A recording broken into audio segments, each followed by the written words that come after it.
Before we start, do me a favor and hit that like button. We're aiming for 500 likes on this video, and your support makes that happen. Now, let's get right into the heart of the matter. The forgotten prehistoric conflict that extinguished almost all men, a staggering of the male population. Picture the prehistoric world just before the mysterious decline of the male population. Try to imagine standing on Earth where no city has ever risen, where no concrete has been poured, and no machine has ever roared.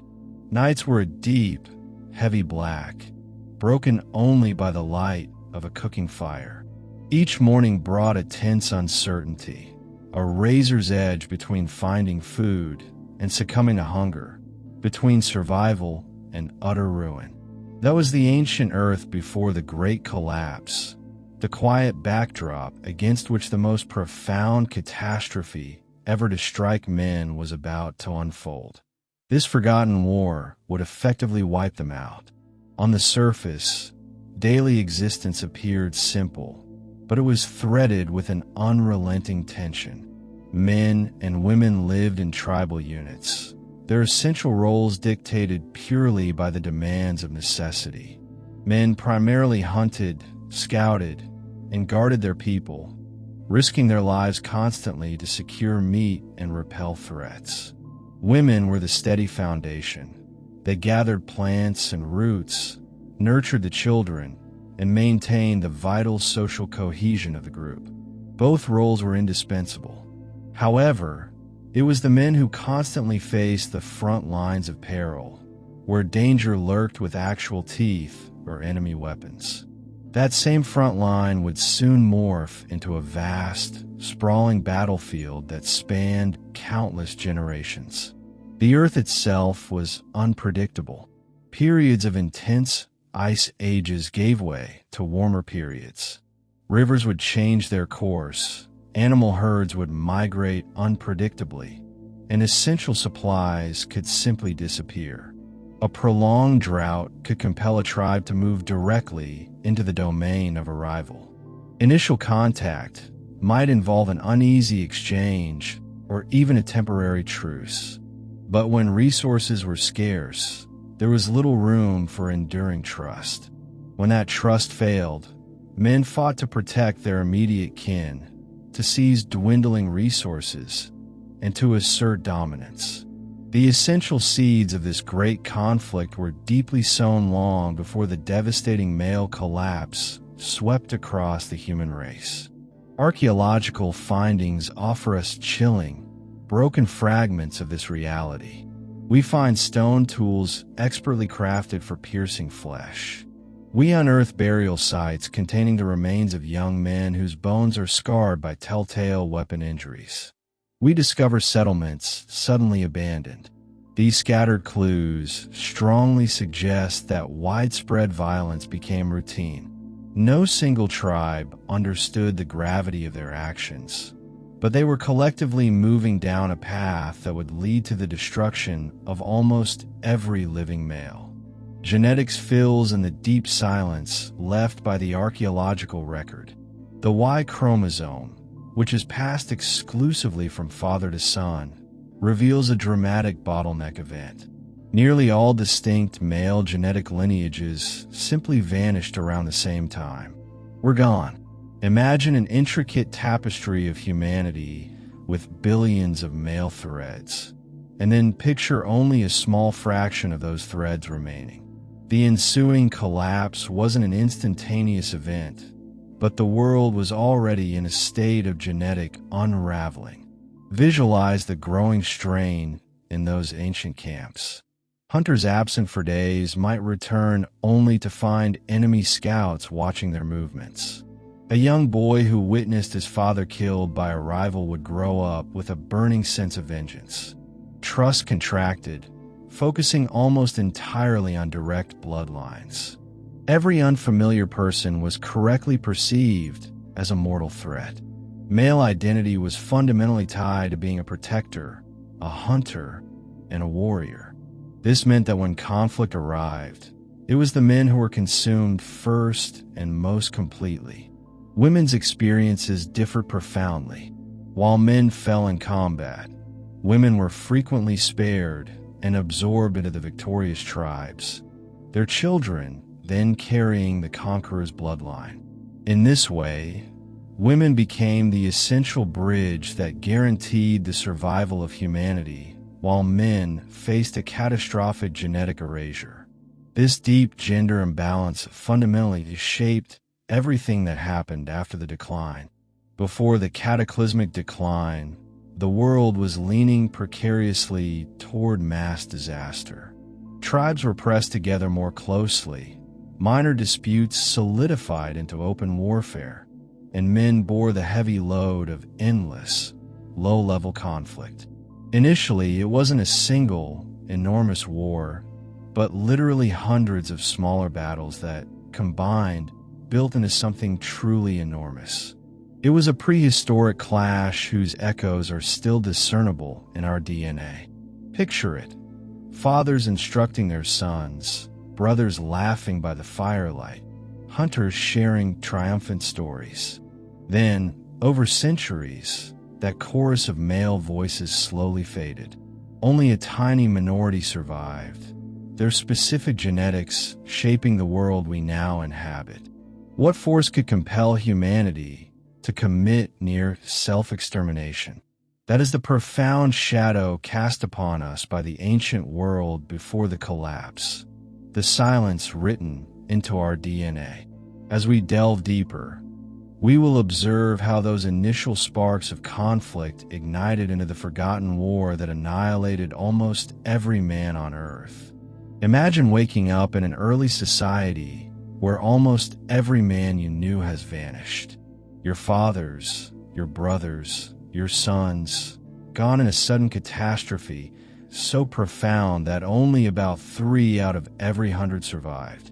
It sounds like an ancient fable, a chilling story told around a campfire. Yet, concealed within our DNA, within the Y chromosome, lies a horrific account, a prehistoric war that resulted in the wiping out of virtually the entire male population. To fully grasp how this disaster occurred, we must examine tribal life and the defining gender roles that characterized those early societies. Life in a prehistoric tribe was anything but simple. It was brutally and directly focused on survival. Each day was consumed by the immediate tasks of securing food. Women dedicated themselves to gathering plants, roots, and berries, providing a reliable and steady calorie source that kept groups alive when hunting expeditions failed.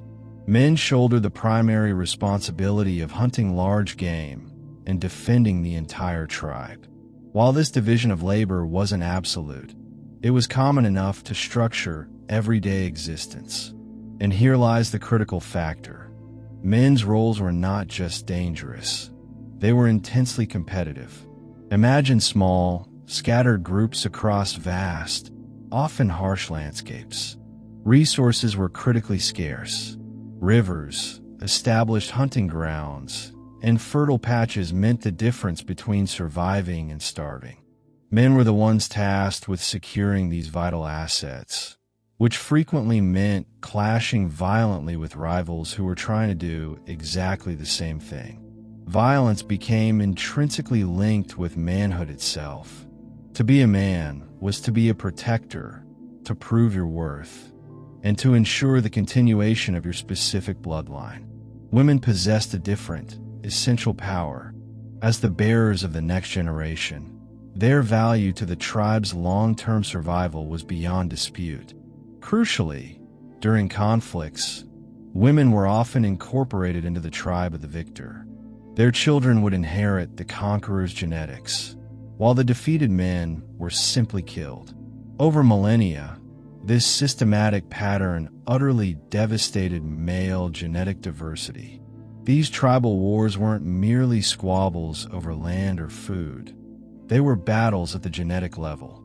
A single, successful conquering clan could erase the male lines of its rivals, while the women guaranteed the legacy of the conqueror would spread widely. The genetic evidence confirms this reality. Virtually all men alive today can trace their ancestry back to only a small handful of male survivors. Daily tribal life was not solely about bloodshed, of course. Fireside stories, communal songs, and shared traditions kept these groups bound together. Women passed down generational knowledge of edible plants and healing medicine. Men formed warrior bands, training for both defense and offensive raids. These responsibilities profoundly shaped individual identity. And when identity is so closely intertwined with conflict, a large-scale catastrophe becomes almost inevitable. It's tempting to idealize tribal life, but the reality was far grittier. Intense rivalry meant men were locked into endless cycles of proving their strength, fighting, and dying. Young boys grew up watching their fathers prepare for battle, instinctively knowing their own future path led there. True value lay not merely in existing, but in constantly competing against the world, against rival men, and sometimes even against their own extended kin. As these wars relentlessly escalated, the consequences spiraled out of control. Tribes didn't engage in polite skirmishes. They practiced total annihilation. Line by line, each act of erasure narrowed the male gene pool until, as genetics starkly shows, were extinct. This was not a lightning-fast event, but the slow, terrible grind of countless conflicts, all sharing the same grim, zero-sum logic. Later, we will look at the specific archaeological evidence that proves this immense scale of violence. We will see why systematic warfare, rather than widespread famine or disease, provides the best explanation for this collapse. But for now, hold on to this realization. Early gender roles didn't just determine who gathered berries or hunted deer. They ultimately determined who lived, who died, and whose genetic legacy would echo through time, shaping one of the most shocking mass extinctions in human history, the war that wiped out almost all men. Imagine carefully digging through the remains of an ancient settlement, gently brushing away layers of accumulated soil and time. You uncover the relics of daily life, homes, essential tools, pottery, and finally, graves. But something feels deeply unsettling. You find plenty of women's remains, along with those of children. However, the graves that should contain adult men are strangely and systematically absent. It is as if half the community vanished overnight. That disturbing, echoing silence found in the earth is the first powerful clue to one of prehistory's most chilling enigmas: the sudden collapse of the vast majority of men. This sobering truth wasn't revealed through a single, perfect discovery, but emerged from a series of puzzling, recurring patterns discovered across numerous sites globally.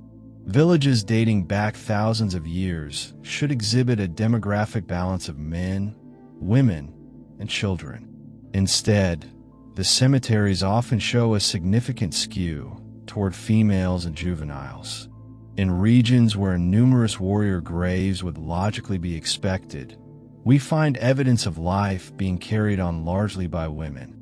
It's as though men were systematically wiped out in successive waves, leaving behind a world with a devastating gender imbalance, a scenario screaming of prolonged, targeted violence.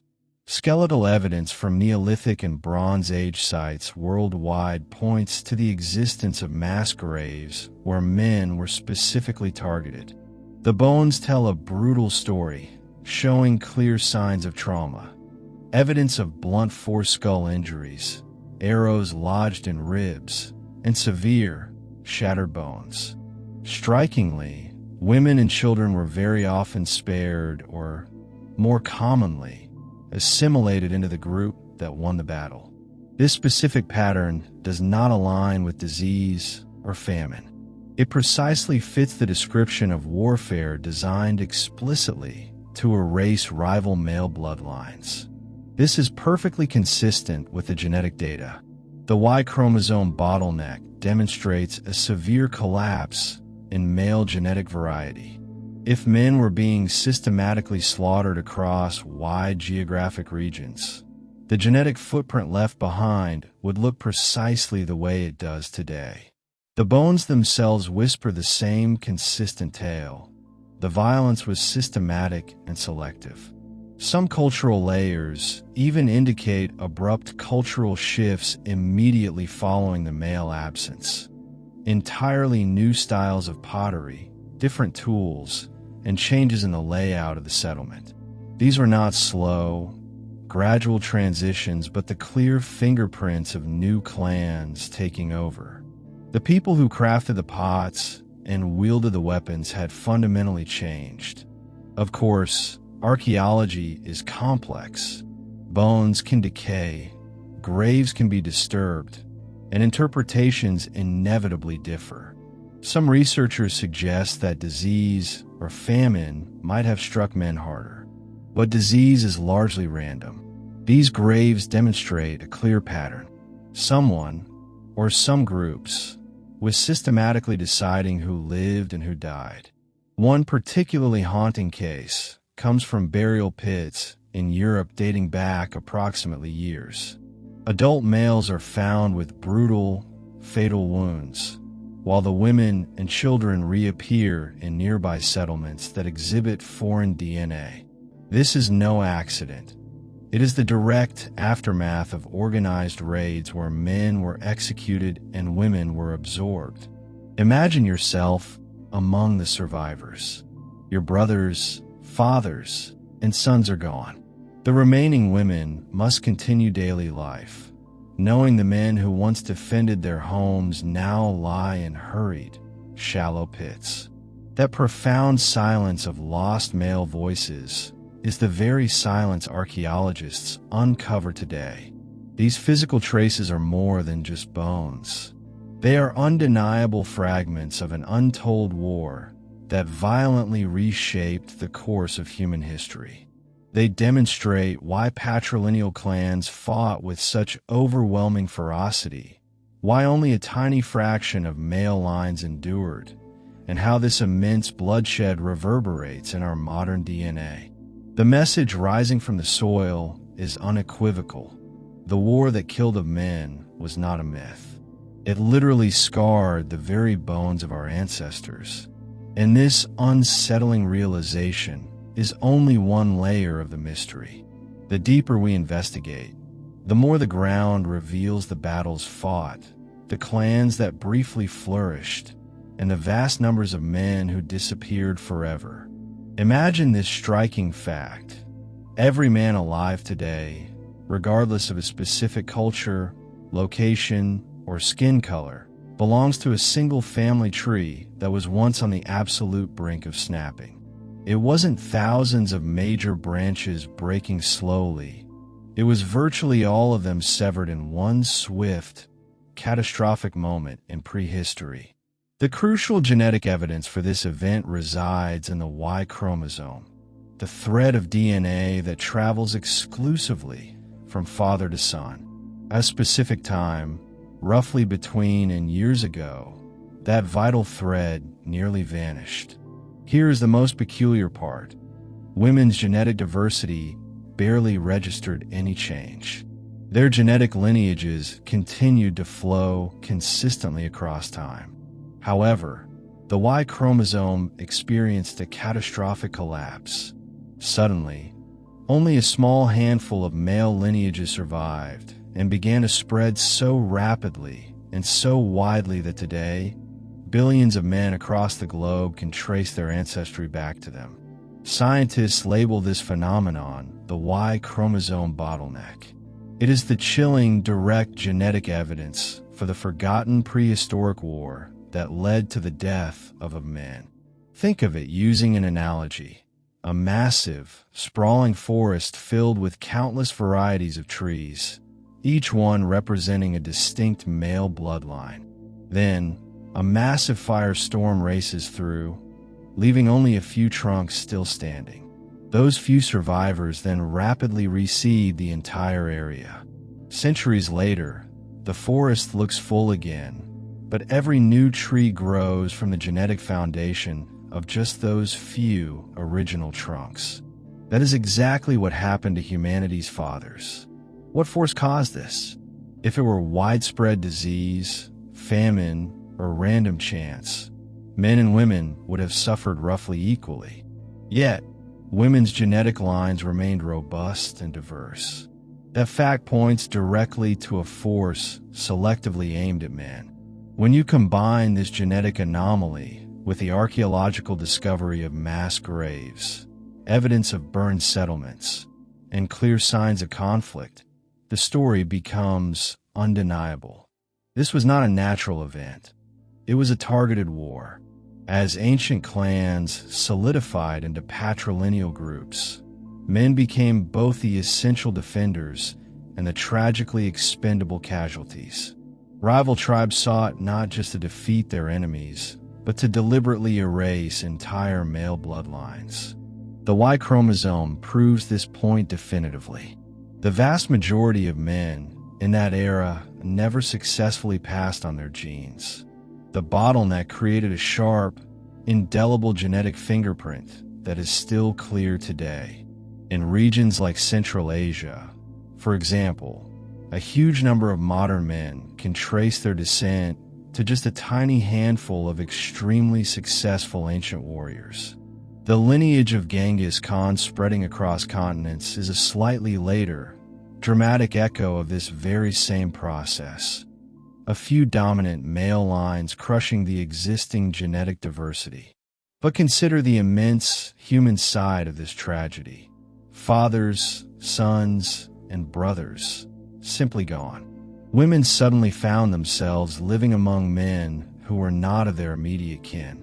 The surviving men carried the immense power and the burden of repopulating and restarting bloodlines. Concepts of kinship, inheritance, and social power were violently and permanently shifted.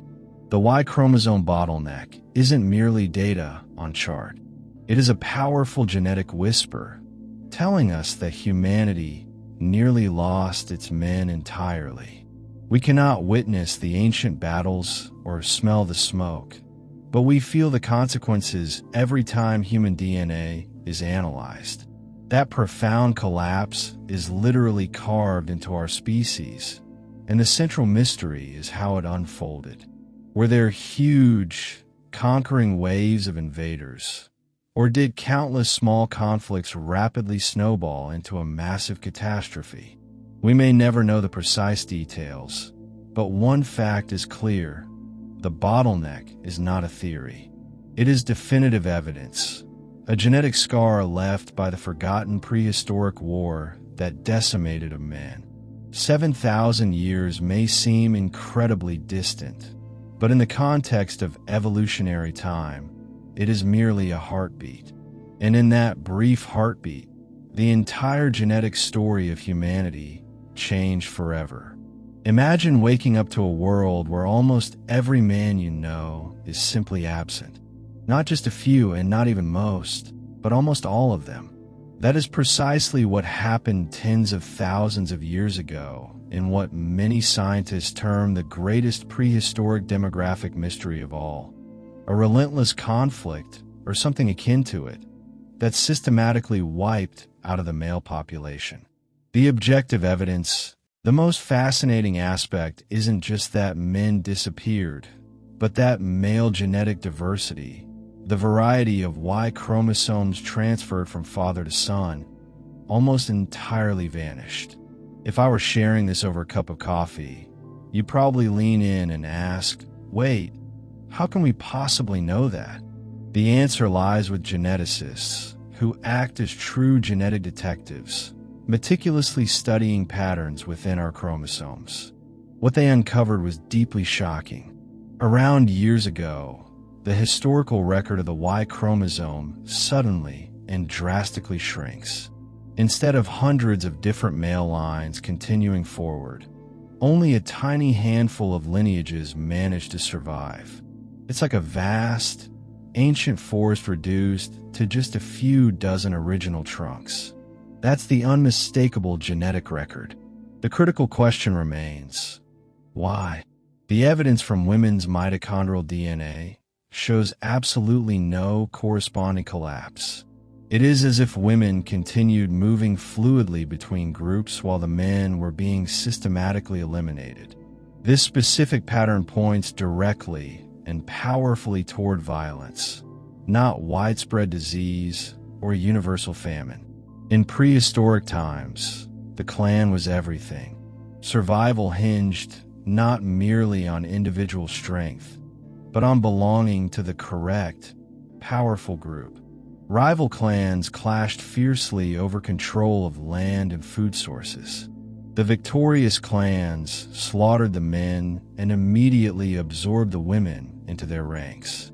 Over the long term, only the conquering male line survived and spread their genetics.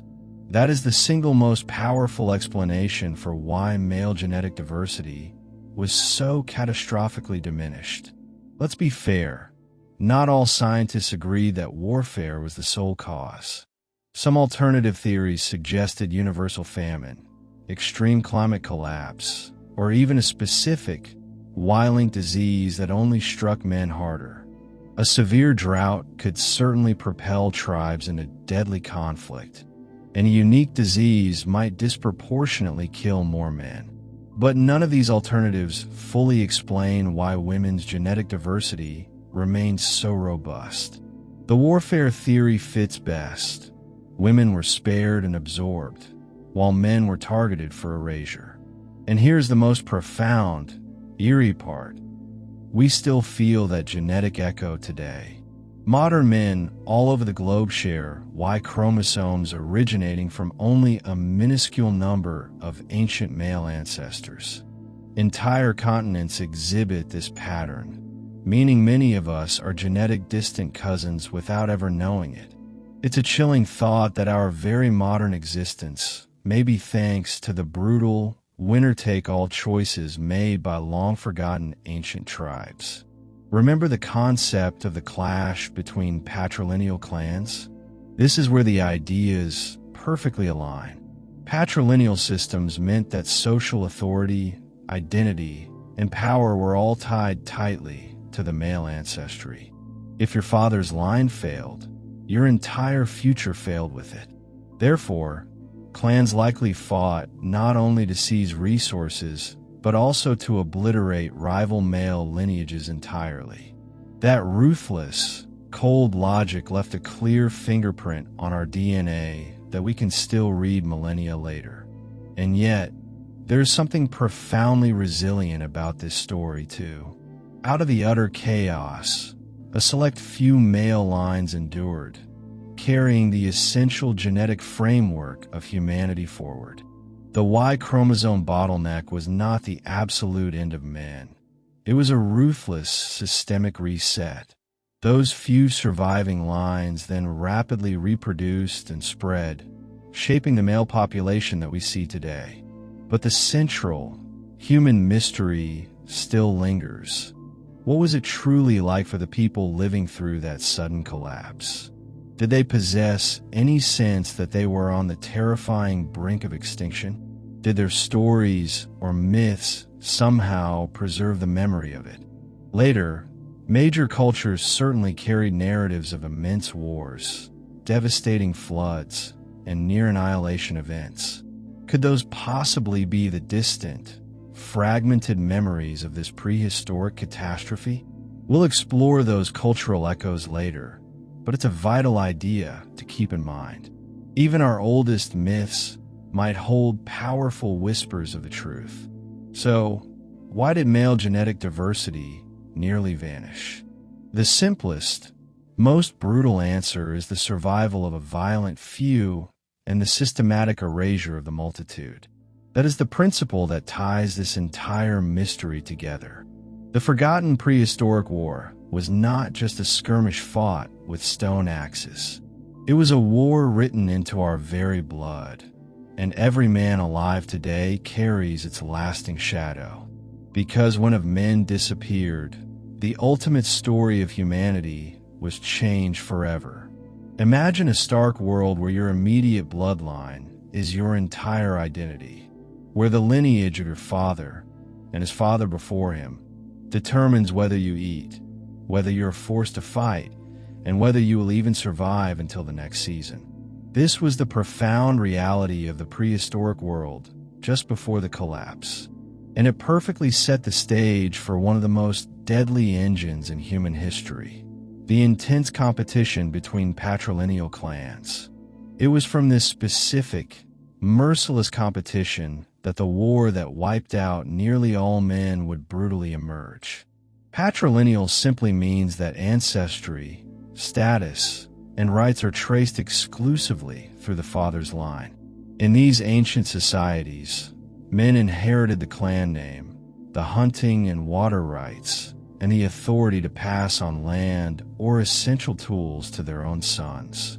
To belong to the community was to directly inherit your father's status and name. But here is the inherent, brutal risk. If your clan was extinguished, your father's line was ended permanently. In a world where basic survival was already delicate, that crushing fear of total erasure transformed every neighboring clan into a serious, looming threat. Picture two distinct groups settling near the same important river. One controls the essential upstream waters, the other the downstream section. A severe season arrives. The fish runs dwindle, the water level drops, and suddenly, both groups eye each other with profound suspicion. A minor theft, a perceived insult, and the spark of conflict ignites. When the inevitable clash occurred, it wasn't simply about regaining stolen food. It was about whether one patriline would dominate and the other would vanish entirely. Because men were the carriers of the essential clan identity, they were the ones who became the primary targets. Killing rival males was not random, generalized violence. It was a cold, calculated, and brutal strategy for erasing a rival bloodline from the map forever. Archaeologists studying this critical period have consistently noted the same patterns. Male skeletons bear significantly more weapon marks than female ones. Graves show consistent clusters of women and children surviving after major battles, while the men are either entirely missing or hastily buried in mass pits. This was not a coincidence. It was military strategy. By eliminating the rival men, you didn't just weaken their defense, you also guaranteed the absorption of their women and children into your own group. Their blood then became integrated into your clan's genetic pool, and their previous identity was effectively eliminated. And this is where the genetics powerfully confirms the archaeology. The Y chromosome, which is passed only from father to son, nearly disappeared on a global scale during this precise time frame. Of all male lines vanished. This staggering, one-sided collapse was clearly not caused by famine or plague alone, as those would have killed men and women equally. No, the selective, targeted destruction of male bloodlines points directly to the devastating effects of clan warfare, to deliberate battles where men were the targets and women were the spoils. Think for a moment about the psychological toll. Imagine growing up with the knowledge that your father's survival hinged not on the weather or luck, but on the ruthless willingness of other men to wipe him out. Young boys carried that same burden, expected to defend the clan the moment they came of age. But for the vast majority, manhood meant walking directly into the very wars their fathers had initiated. One critical mistake, one unlucky ambush, and their entire bloodline was permanently ended. That immense pressure forged entire generations in the crucible of war. Women, meanwhile, were systematically incorporated into the victors' clans. A conquered woman might lose her family and name, but her children would continue to live under the new clan's authority. For the continuity of the tribe, this was a survival mechanism. For the vanquished men, it meant utter annihilation. Their stories ended the moment their clan fell, their names carried only in fearful whispers before eventually fading altogether. This ruthless arithmetic of survival perfectly explains why male lineages crashed with such extraordinary violence. Yet, the competition wasn't mindless. It followed a grim, consistent logic. If essential resources were scarce, you simply couldn't afford to share them. If your neighbor's sons grew to adulthood, they would inevitably challenge your own sons for the crucial hunting grounds. Striking first, killing their men before they killed yours, became the core strategy for long-term survival. It was a cycle with no escape, one that gathered unstoppable momentum until it reached a catastrophic, global scale.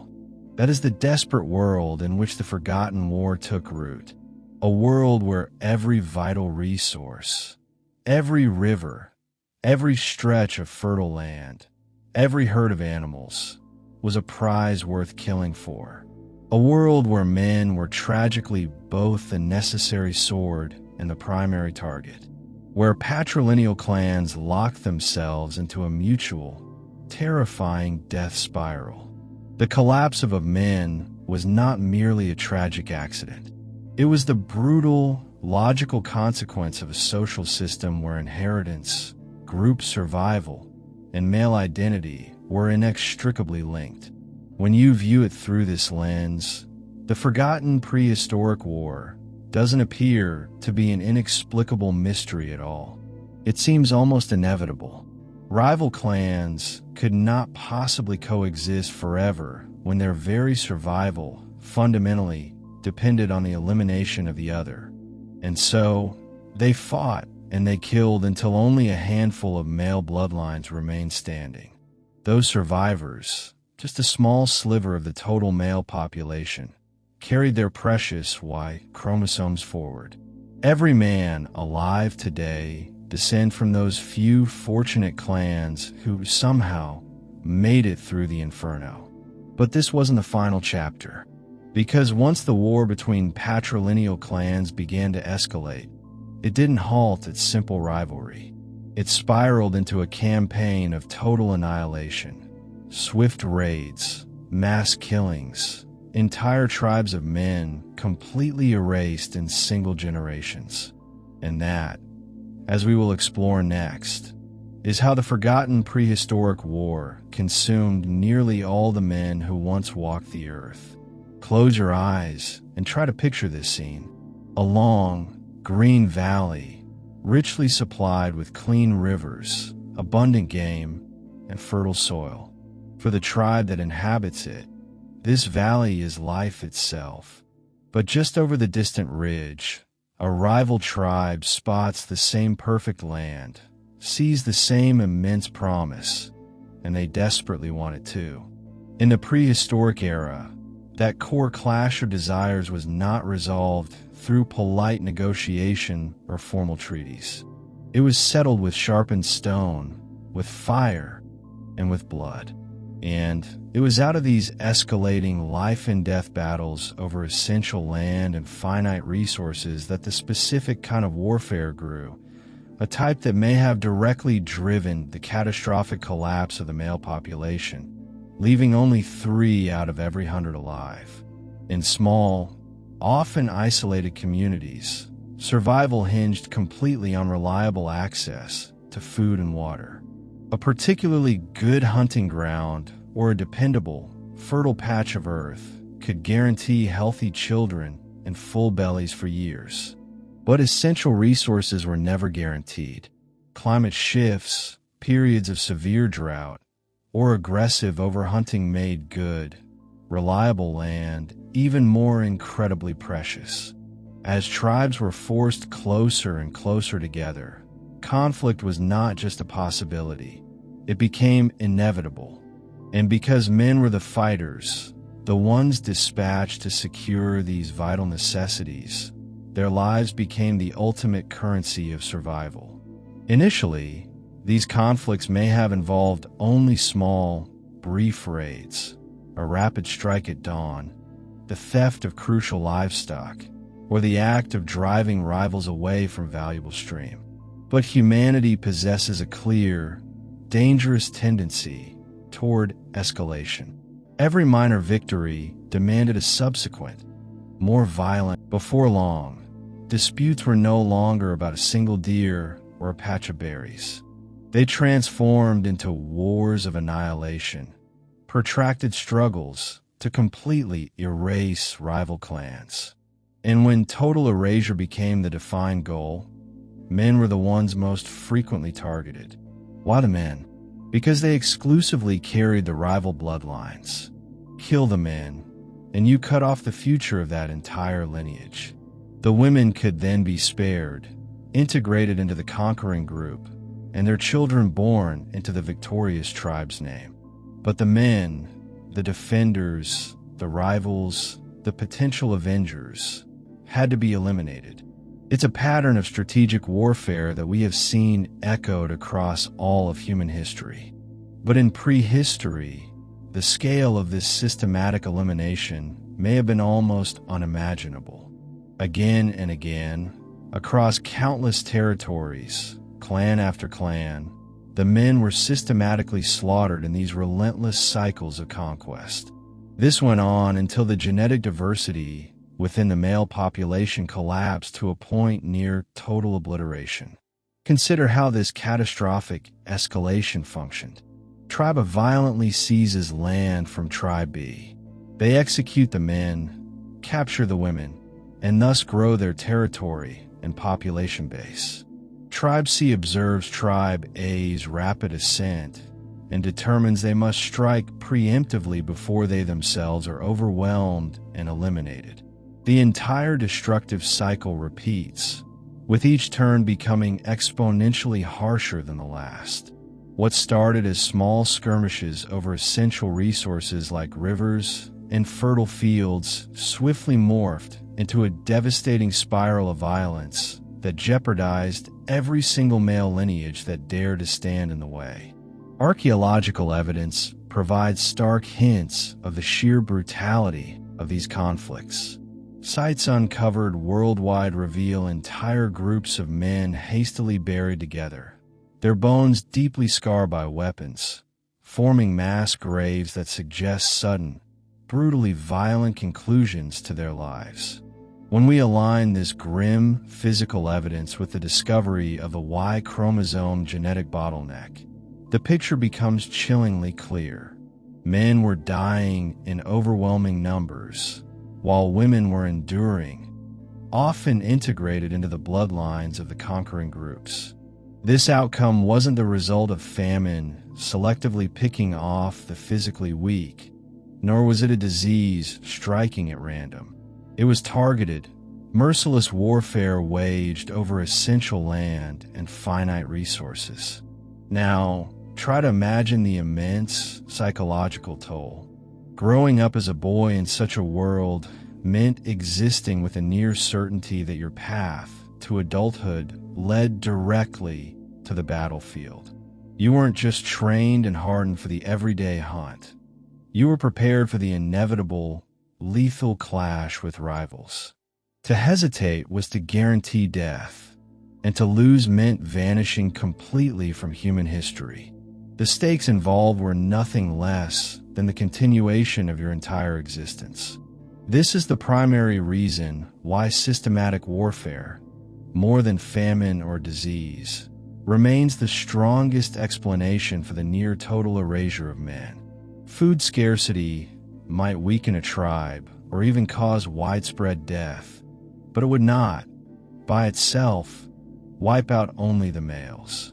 Epidemics typically strike indiscriminately, leaving traces in the genetic lines of both men and women. But the genetic evidence we see today points to something uniquely, chillingly specific. Men were being removed systematically while women were, for the most part, spared and survived. This only adheres to the brutal, efficient logic of warfare. Escalation is the defining word. Once this cycle of violence began, it proved almost impossible to halt. Each new generation inherited the intense, bitter grudges of the last.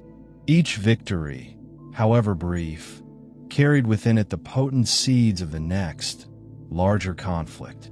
The basic drive for resources ignited the fire, but powerful human traits like pride, vengeance, and the thirst for dominance perpetually fanned the deadly flames. By the time the dust finally settled, if it ever truly did, an estimated of men have been lost, their distinct bloodlines permanently wiped clean from the human tapestry. Later, we will explore how this catastrophic male scarcity fundamentally reshaped the societies that survived, drastically altering power structures, inheritance customs, and even the core cultural myths themselves. But standing here, amidst the fury of escalating tribal warfare, the mechanism is clear. It didn't start with legends or a sudden, divine catastrophe, but with something tragically and deeply human: the endless, brutal struggle over land, over resources, and over survival. And that struggle grew into a war unlike any other. The forgotten prehistoric conflict that nearly eradicated all men. Picture two fierce tribes converging on an open plain millennia ago.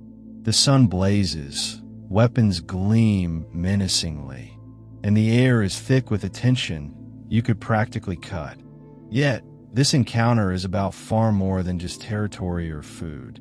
At stake is blood itself, the determination of whose sons would thrive and carry on the name, and whose would be erased forever. This was not war as we understand it today, with formal nations and treaties. This was raw, prehistoric survival, where the calculated obliteration of rival male bloodlines became a deliberate, key strategy that shaped the very DNA of the human race. When archaeologists and geneticists collaborate to reconstruct the story of the prehistoric war that killed almost all men, the concept of targeted lineage elimination consistently appears like a dark shadow behind every piece of evidence. Rival clans were not satisfied with simply defeating their enemy in a single battle. For them, victory meant more than a few scattered killings. It meant erasing the enemy's lineage from existence itself. Men were executed in swift waves, their sons cut down, and their elders left to perish. Women, conversely, were assimilated into the victorious clan, thereby ensuring that only the conqueror's Y-chromosomes, the indelible markers of the male lines, would be carried forward into the future. Consider the brutal intent behind this strategy. If you successfully defeat a rival but allow their sons to survive, their bloodline continues to pose a competitive threat to yours. However, if you erase them entirely, your own male line achieves total genetic dominance. This merciless logic perfectly explains why male genetic diversity all but vanished during this critical period. It was not mere random chance. It was calculated, systemic elimination. Hints of this zero-sum strategy are evident in both the archaeological record and in ancient oral traditions.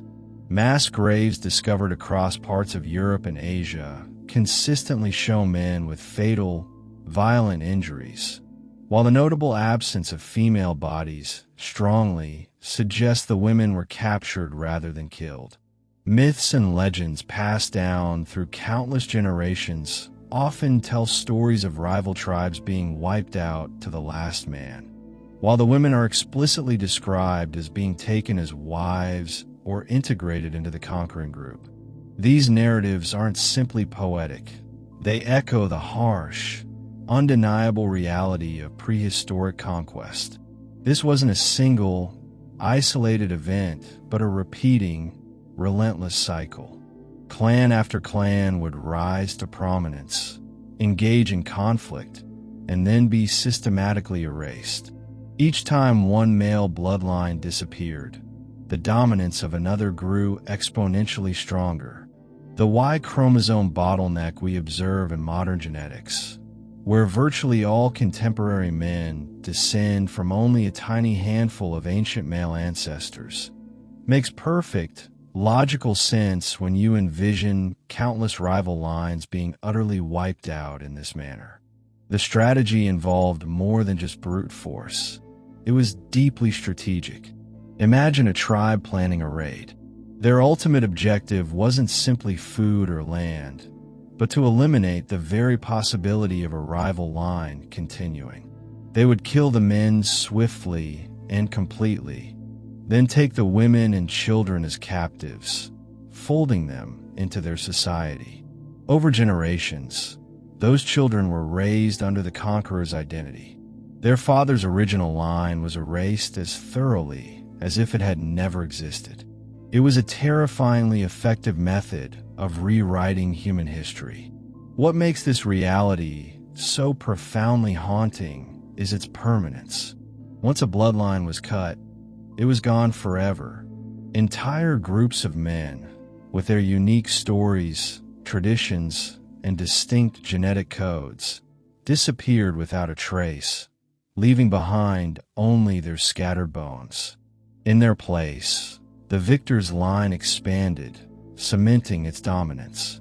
This cycle of systematic extinction and subsequent absorption is what fundamentally sculpted the human population into what we are today. Remember the archaeological traces of male decline we discussed?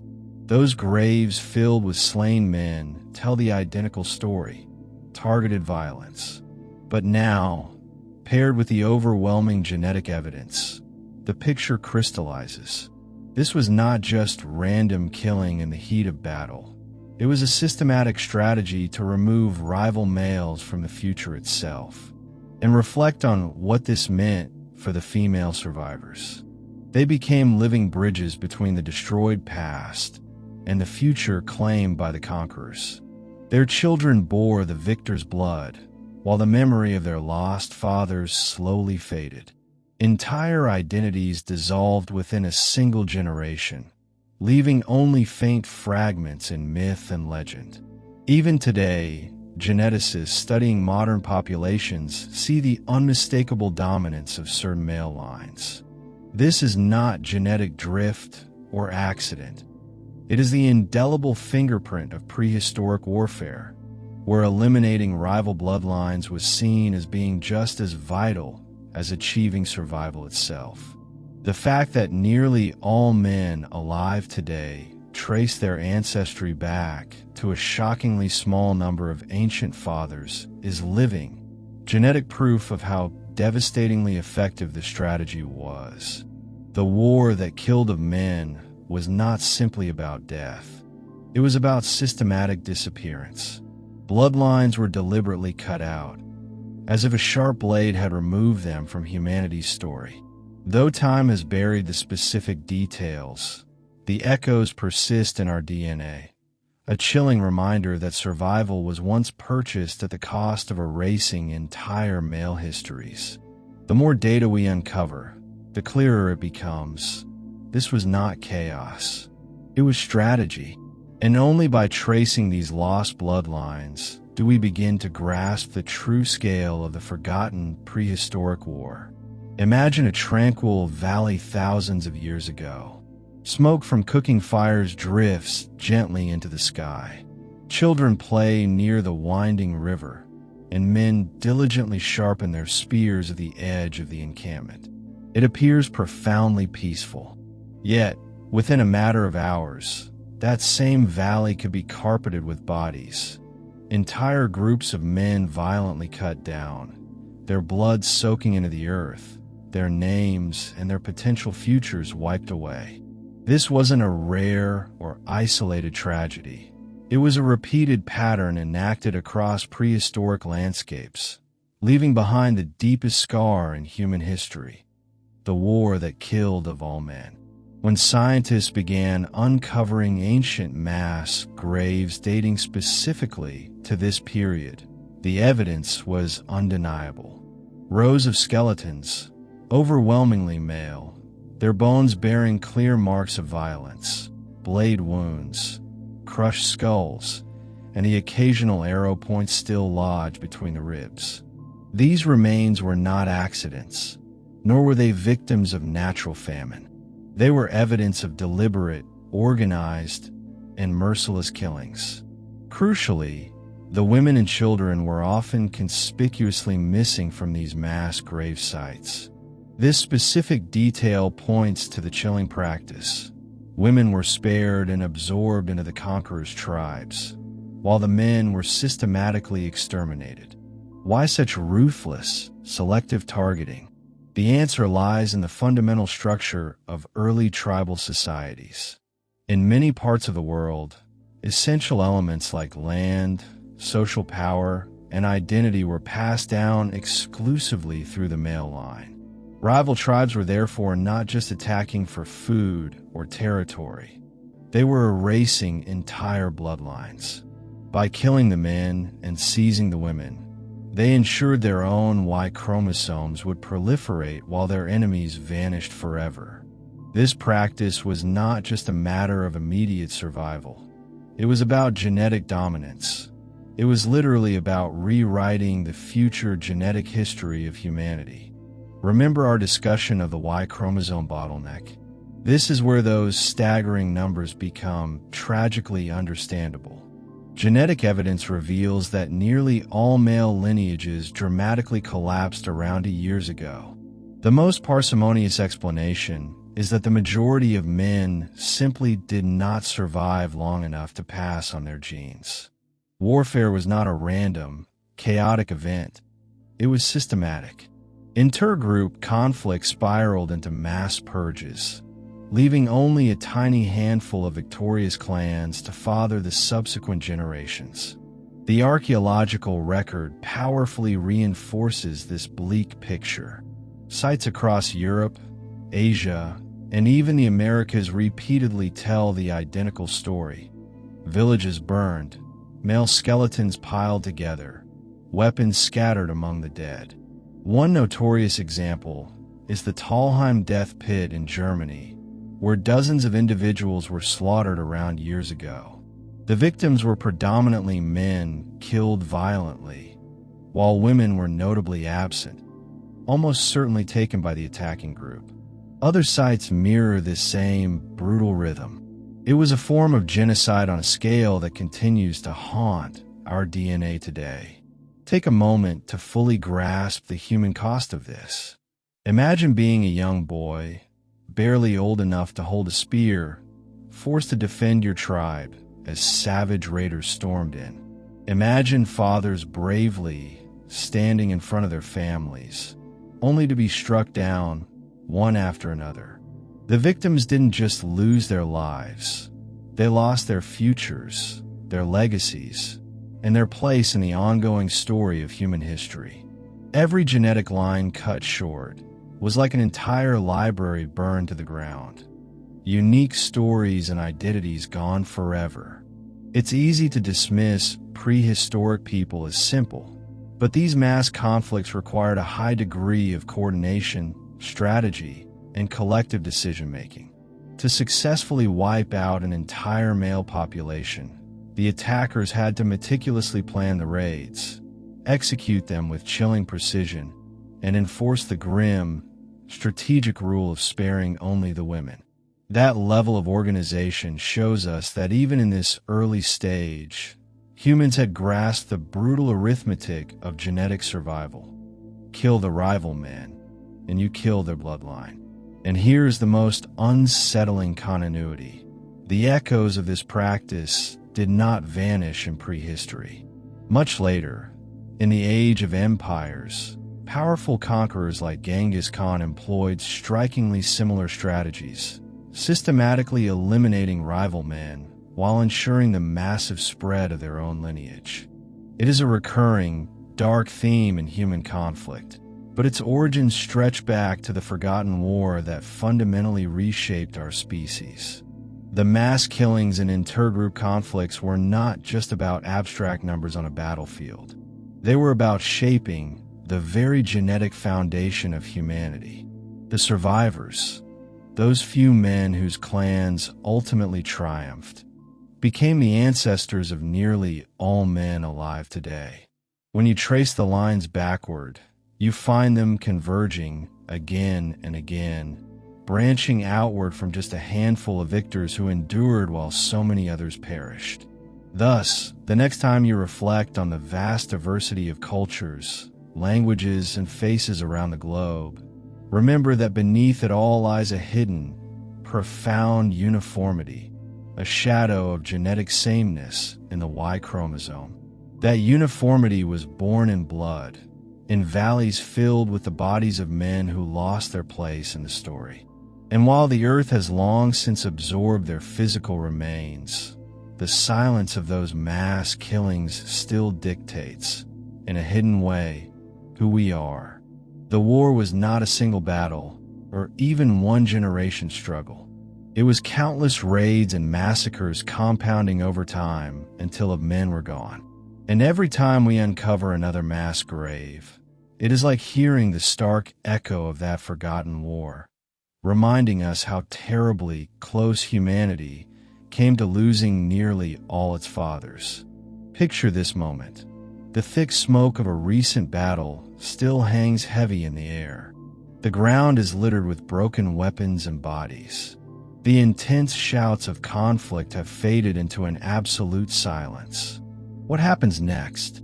The victorious men step forward, not just to claim the captured land or the remaining resources, but to take something far more personal and genetically significant. They take the women of the defeated tribe. This practice was one of the most haunting and consistent patterns of the forgotten prehistoric war that annihilated of all men. Women were not simply victims. They were strategically absorbed into the conquering tribes, becoming both essential survivors and the carriers of the victors' bloodlines. Now, that idea sounds utterly brutal, but it is the key insight that resolves one of the strangest genetic puzzles in human history. Why did male genetic diversity nearly vanish while female diversity remained robust? Recall our discussion of the Y chromosome bottleneck. Male lines collapsed to almost nothing, but women's mitochondrial DNA, mtDNA, which is passed only through the mother, tells a radically different story. Female genetic variety survived and stayed strong. That only makes logical sense if women were continually moving between groups, often forcibly, while the men of the losing groups were being systematically wiped out. Imagine how this unfolded in the harsh reality of daily life. A tribe loses all its fighting-age men in a decisive battle. The women, regardless of age, are captured. For the victors, taking them served two crucial purposes. First, it swelled their own numbers, adding immediate labor, caregivers, and childbearers to the group. Second, and most importantly, it genetically erased the rival tribe's identity, because any children born afterward would carry only the victor's Y chromosomes. Over generations, this established a brutal, yet incredibly efficient cycle. Conquer, absorb, expand. It was not just conventional warfare, it was genetic domination. This is where the findings of archaeology and genetics meet in deeply unsettling ways.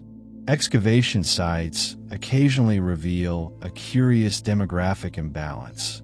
Women from geographically distant regions found buried alongside men who were clearly native to the area.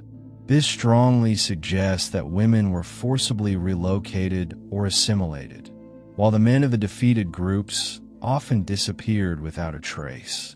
Pair that archaeological detail with the genetic evidence, and the story becomes unmistakable.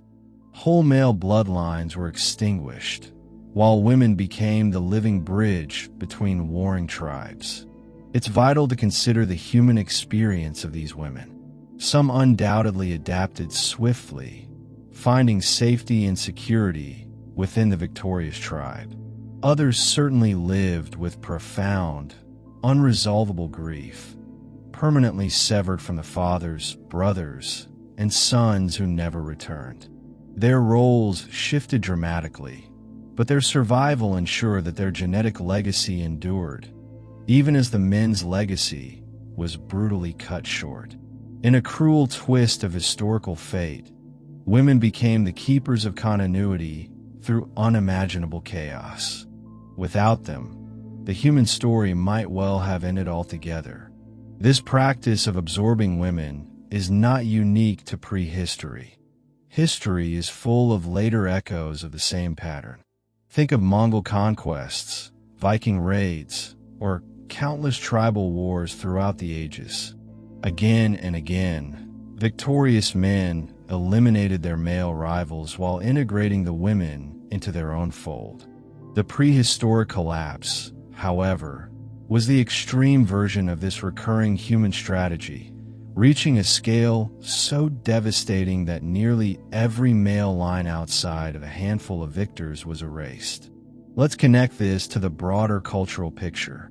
When women were absorbed into conquering tribes, it reshaped far more than just genetics. It reshaped culture. Stories, essential knowledge, unique songs, and practical skills traveled with them. Women carried languages, complex rituals, and deep memories from one group to another, often blending traditions into a new, composite culture.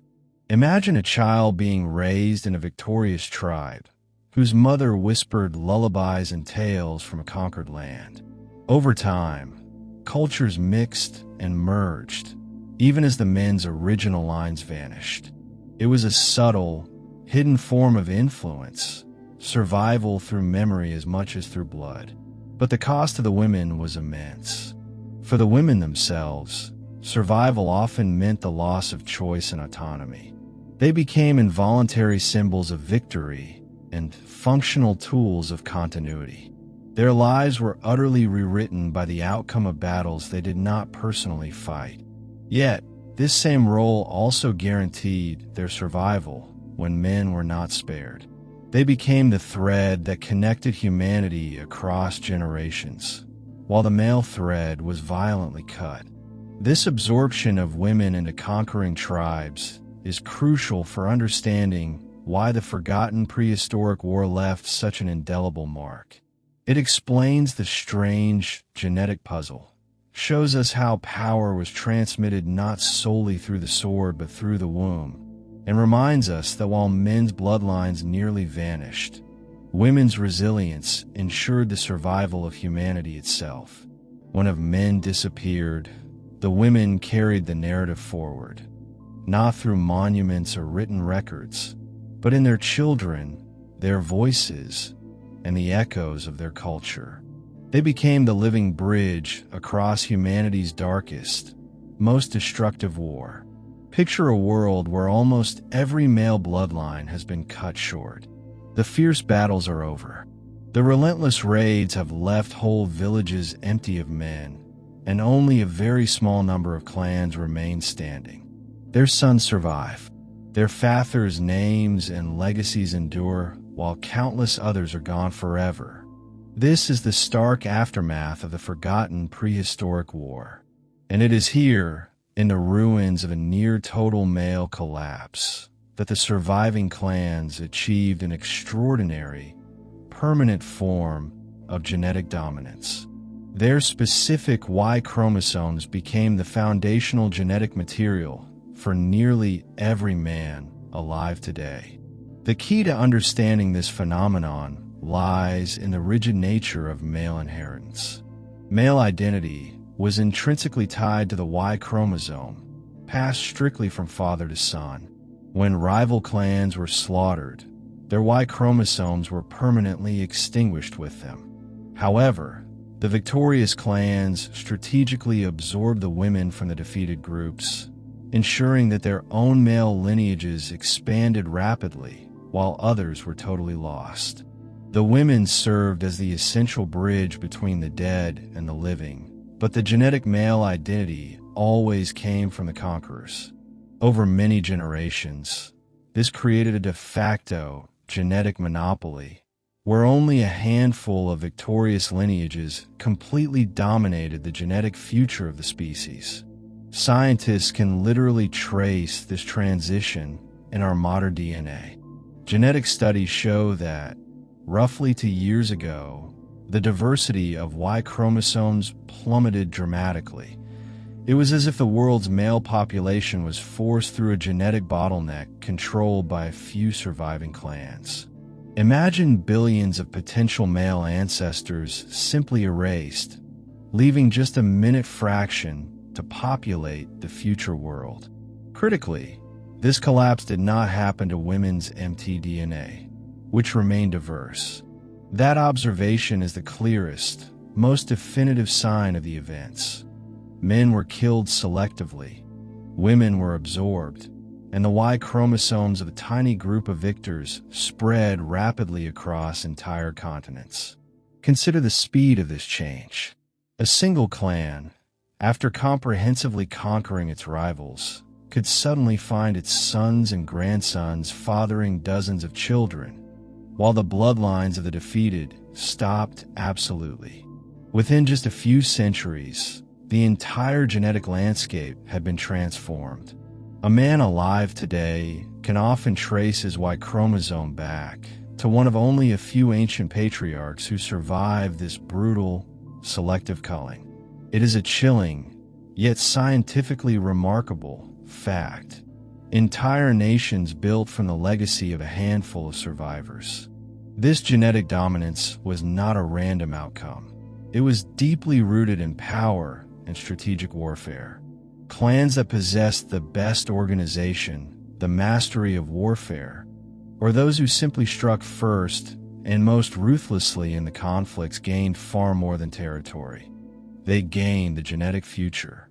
Every child born under their name reinforced their permanent genetic control. It's a powerful, self-reinforcing cycle that makes perfect sense in a world defined by scarcity. Victory meant not just immediate survival, but exponential genetic growth. Defeat meant total oblivion. This legacy explains why today, when geneticists study global populations, they frequently find massive clusters of men who all share nearly identical Y chromosomes.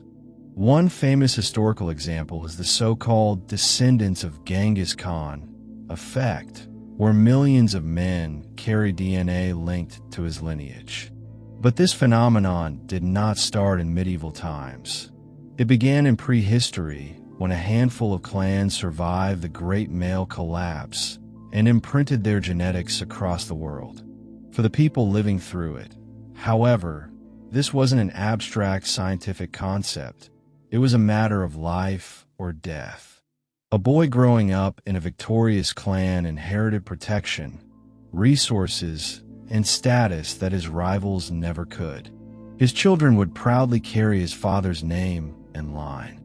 Meanwhile, the sons of defeated men never had that chance. They were often wiped out before they could leave a single descendant. The sheer scale of this genetic dominance is the fundamental reason why of male lineages disappeared while a tiny few spread so widely they still shape humanity today. But this dominance came with immense consequences. Concentrating social power in so few clans naturally led to societies becoming more hierarchical and more rigidly structured. Kinship became rigidly revolved around male inheritance. Women's roles became tightly linked to ensuring continuity through their absorption into the dominant groups. Over time, this violently reshaped how people understood family, social authority, and the very concept of survival itself. The echoes of those foundational shifts remain with us today in customs like surnames, inheritance laws, and established patriarchal structures. Therefore, when we discuss the forgotten prehistoric war, the story does not end with the slaughter. It continues in the DNA of every man alive. Each Y chromosome we carry is a silent monument to to the ruthlessness of survival. A reminder that our ancestors were not just lucky, but effective enough to endure when countless others vanished. The war killed of men, but it also crowned a tiny fraction with a terrifying form of genetic immortality written directly into the human genome. And that raises a haunting, profound question. If survival once absolutely depended on the systematic eradication of every rival male, how much of that ancient, aggressive competitive instinct still lingers within us today? The dominance of surviving clans didn't just shape our DNA. It shaped the fundamental way humans compete, fight, and build power. The deeper we delve into this mystery, the more we realize that the forgotten war never truly ended. It lives on inside us. If you were to carefully dig into the earth and uncover a prehistoric graveyard, what story would those silent bones reveal? Broken skulls, shattered ribs, mass burials of men clustered together in signs of sudden, violent death. Archaeology paints one clear, local picture of relentless violence. But then, if you turn to genetics and meticulously peer into the strands of DNA passed down through thousands of generations, you find an entirely different global picture: the Y-chromosome bottleneck. This is genetic proof that nearly all male lineages were eradicated in some catastrophic, widespread event. The true mystery lies in how these two powerful clues, one buried in the ground, the other hidden in our blood, fit together to tell the singular, devastating story of the forgotten prehistoric war that killed of men. Archaeologists have consistently unearthed evidence of profound violence in ancient times.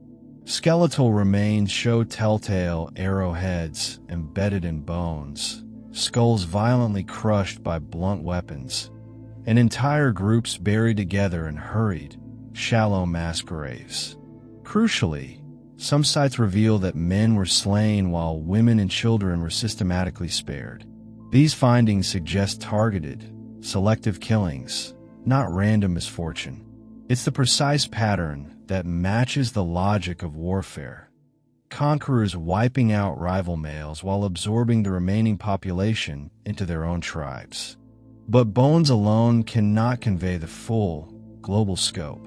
Were these isolated, regional massacres, or were they part of a single, much larger phenomenon? That is where genetics enters the story with definitive data. When scientists analyze the Y chromosome, the specific strand of DNA passed directly from father to son, they found a shocking, uniform collapse. Around years ago, nearly all male genetic diversity vanished. Imagine a world where billions of unique male bloodlines simply terminated, leaving only a tiny handful to continue the human line. Women's genetic lines, mtDNA, however, show no such corresponding collapse. Their diversity remained strong, confirming that women were surviving and reproducing even as the men were disappearing. This is not the footprint of famine or plague. It is the clear, decisive footprint of systematic male extermination. The beauty and frustration of archaeology is its immediacy and specificity. You can see and touch the direct evidence: a skeleton with spear marks, a burned-out village site, weapons scattered in the dirt. It places you directly in the scene of the crime. But archaeology is inherently local. One site may clearly show slaughter, but the next hunter might not. Genetics, by contrast, is global. Every human alive today carries in their DNA the echoes of that massive bottleneck. Genetics tells us the collapse was not merely regional. It was widespread across continents and populations.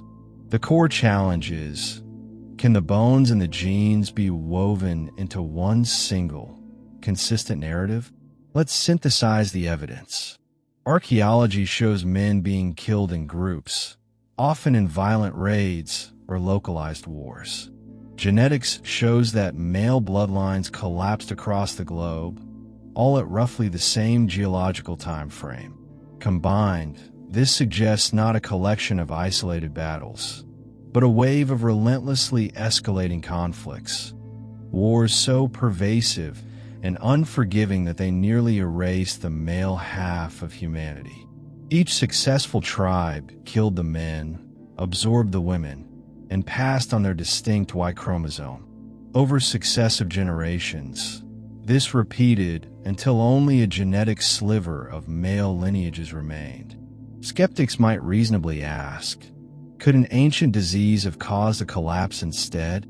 But if a plague had been the culprit, both men and women would show a measurable genetic loss. Archaeology, too, would reveal mass graves containing a mix of sexes and ages. That is demonstrably not what we see. Another theory suggests famine, but widespread hunger. Again, the physical and genetic evidence simply does not match. The only explanation that comprehensively fits both the archaeological massacre sites and the male-specific genetic bottleneck is systematic warfare.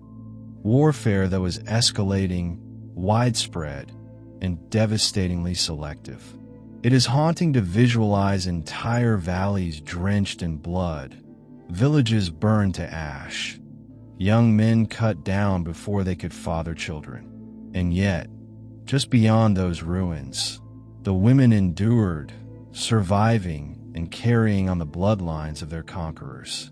The archaeological record provides us with the scene-by-scene details, the shattered bones and the burned homes. The genetic record provides us with the long view, the undeniable, quantifiable fact that almost all men vanished. Remember when we discussed escalating tribal warfare? This is the moment the puzzle pieces lock completely together. The archaeological massacres are the physical fingerprints of that violence. The genetics is the global ledger showing the total cumulative cost. One tells us what happened on the ground. The other tells us how it irrevocably reshaped humanity for millennia to come. Even today, scientists are working diligently to connect specific archaeological sites with measurable genetic shifts in nearby populations, attempting to create a precise map of destruction and survival. Each new discovery, whether a grave filled with slain men or a DNA sequence showing a vanished lineage, adds another brushstroke to the emerging picture. Slowly, archaeology and genetics are powerfully converging on the same unsettling truth. A prehistoric war so vast and merciless that it killed a man. Yet, the story does not end with this genocide.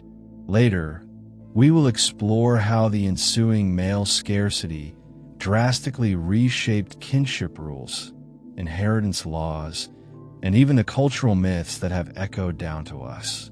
But right here, in the compelling dialogue between ancient bones and modern genes, we see the clearest evidence yet. Archaeology reveals the violence. Genetics confirms its scale. Together, they reveal the forgotten war that nearly erased men from the earth. Imagine a world where the essential fields have utterly withered, the rivers have dried to trickles, and game has vanished from the forests. Hunger gnaws constantly at every stomach, and sheer desperation becomes the daily rhythm of life. Or picture something perhaps even more terrifying, an unseen, silent sickness sweeping through the ancient camps, sparing some while striking others down in successive, brutal waves. When scientists initially uncovered the startling evidence of a prehistoric collapse in male populations, some logically wondered if famine or disease, rather than targeted warfare, might have been the primary silent killers. After all, recorded human history is replete with examples of both mass hunger and widespread plagues wiping out millions. Could these factors alone explain the sudden disappearance of nearly all men? Famine often seems like a natural and immediate suspect. Early human societies were deeply, intrinsically vulnerable to any rapid changes in climate. A major shift in rainfall patterns, a cooling of the global Earth, or aggressive overhunting could instantly plunge entire tribes into mass starvation. In such dire conditions, men, often the primary hunters and warriors, might indeed have been the first to perish. They faced the constant dangers of long, fruitless hunts, undertook perilous journeys for food, and in times of extreme scarcity, perhaps even endured harsher rationing to preserve the women and children. Archaeological records do confirm periods of severe malnutrition, with skeletons showing clear signs of stunted growth and hunger-related stress. In a purely theoretical sense, famine could certainly skew survival rates, leaving more women and children while men perished in greater numbers. But here is the central, critical problem. Famine is fundamentally indiscriminate. It does not neatly or systematically target only one gender. Women and children would suffer just as much, if not often more, since infants and pregnant women are universally the most physiologically vulnerable in times of starvation. If famine were truly the root cause, we would absolutely expect to see a widespread, proportional decline across both sexes in the genetic record, not the incredibly sharp, male selective collapse that the Y chromosome evidence reveals. That profound genetic mismatch is the primary reason why famine, as a sole cause, fails to solve this prehistoric mystery. Then there is the disease theory. Epidemics have always drastically shaped human history. The Black Death, smallpox, and influenza all left immense, civilization-altering scars. Could some unique, ancient pathogen have struck men harder than women, thereby creating the drastic gender imbalance we observe in the prehistoric record? It is not impossible. Certain modern diseases do affect the sexes differently, thanks to variations in hormones, immune system responses, and even genetic makeup.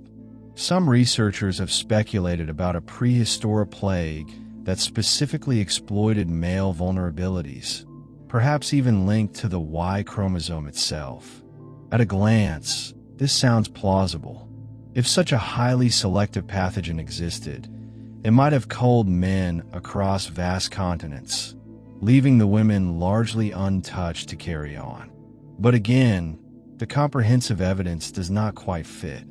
If a disease were the culprit, the archaeological record would typically show mass graves containing only men who had died without signs of weapon trauma.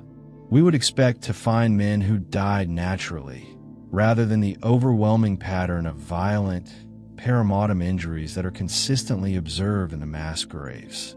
Furthermore, a disease that caused a nearly global male die-off would have required an unbelievable degree of selectivity and virulence, leaving zero lasting genetic or pathological traces in the surviving female population, an anomaly that strained scientific credulity far more than the alternative.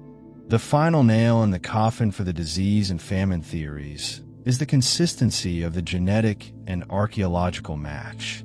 The selective, targeted violence found at the massacre sites is the mirror image of the selective, targeted collapse of male lineages found in the DNA. Systematic warfare provides the single, coherent explanation that neatly unites both the patterns of death in the ground and the patterns of survival in our genes. Diseases tend to inflict broad, indiscriminate devastation.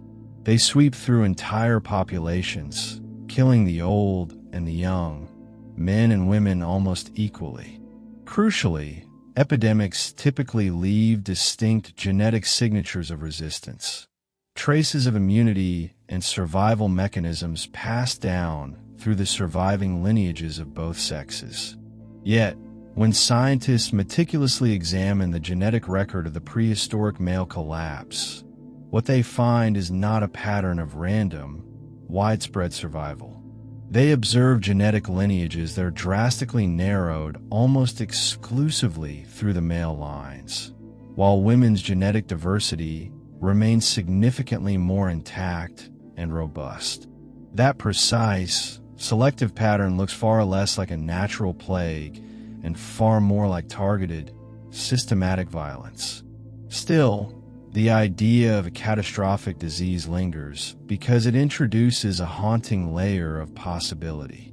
Imagine if some specific ancient sickness did sweep through, striking men far more fatally than women, perhaps due to a unique hormonal or immune vulnerability. The survivors would have been left in a strange, dramatically lopsided world where women vastly outnumbered men. Societies would have been instantly and profoundly shifted. Alliances would need urgent reformation, and powerful myths would inevitably be born to explain why the world had suddenly tilted so violently. It's a chilling thought that speaks to the vulnerability of early humanity, even if the comprehensive evidence tilts much more strongly toward another, human-driven cause. And the role of famine, too, cannot be completely dismissed, though it operates as a trigger rather than the killer itself. Widespread hunger has always been a potent fuel for conflict. A severe scarcity of essential resources could very easily have been the initial spark that ignited the brutal tribal wars we've already traced. When key fields failed or critical animal herds grew scarce, desperate tribes would inevitably turn on one another. And in those resulting brutal struggles, men, the warriors and defenders, became the primary targets of annihilation. Therefore, while famine alone cannot account for the male genetic collapse, it played the crucial role of a catalyst, setting off the escalating conflict that ultimately finished the job. When we place famine and disease alongside the clear archaeological scars of violence, a much clearer picture emerges. Both could have been immense background pressures, weakening societies and forcing movement. But neither, by itself, explains the definitive, surgical way in which men vanished. Only warfare, with its ruthless, systematic strategy of obliterating rival bloodlines, fully and coherently matches both the genetic and the archaeological evidence. These alternative theories still matter immensely because they remind us that the prehistoric era was not a simple time. Early humans lived in a world of overlapping, perpetual crises. Hunger, sickness, and organized war were all pressing in at once. And sometimes, one disaster only served to sharpen the edge of another. So, while famine and disease were not the smoking gun, they were almost certainly part of the overwhelming storm. They weakened societies, set the stage for total desperation, and into that desperation stepped a darker, uniquely human solution: war without mercy. This was a form of conflict designed not merely to defeat enemies, but to eradicate them entirely. This means that when we consider the forgotten prehistoric war, we cannot separate it entirely from the persistent shadows of hunger and plague. They may not have been the direct killers, but they were the unwitting accomplices that made the systematic slaughter possible. Imagine for a moment you're standing within a prehistoric settlement thousands of years ago. The air hangs heavy with the familiar scent of cooking smoke. The comforting murmur of families fills the night. And yet, beneath it all, there's a profound, constant tension. A powerful neighboring tribe eyes the same crucial river valley. Another group covets your grazing land. Fear is a constant state. And then, one day, that fear becomes brutally real. Raiders charge in, weapons raised, and by the following sunrise, nearly every adult man in your community lies dead. The women and children survive, but only because they are immediately absorbed by the conquering group. This is not a single, isolated tragedy, but a repeating, devastating pattern that carved itself into the very DNA of our species. When scientists first uncovered the catastrophic collapse of male genetic diversity, the Y chromosome bottleneck, they struggled to rationalize it. Roughly between and years ago, the diversity of male lineages shrank almost to nothing, while the genetic lines of women remained stable. That dramatic contrast is the absolute key. If either disease or widespread famine had been the cause, both men and women would have been affected equally and indiscriminately. Epidemics do not choose their victims by sex. Starvation cares not whether you carry a Y chromosome. But the genetic record definitively shows that it was men who vanished while women successfully continued to pass on their genes. This is precisely why systematic warfare emerges as the single most convincing explanation. In many early societies, inheritance, identity, and social power flowed exclusively through the male line. That made men both the essential carriers of the clan's identity and the primary, targeted casualties in conflict. When one tribe attacked another, the strategic killing of the men was far more than just eliminating enemy fighters. It was erasing the rival's future. Women, on the other hand, were predictably absorbed into the victors' clans, ensuring that their children would carry only the conqueror's bloodlines. Over immense periods of time, this specific practice didn't just decide isolated battles. It fundamentally reshaped humanity's entire genetic map. Archaeology staunchly supports this grim narrative.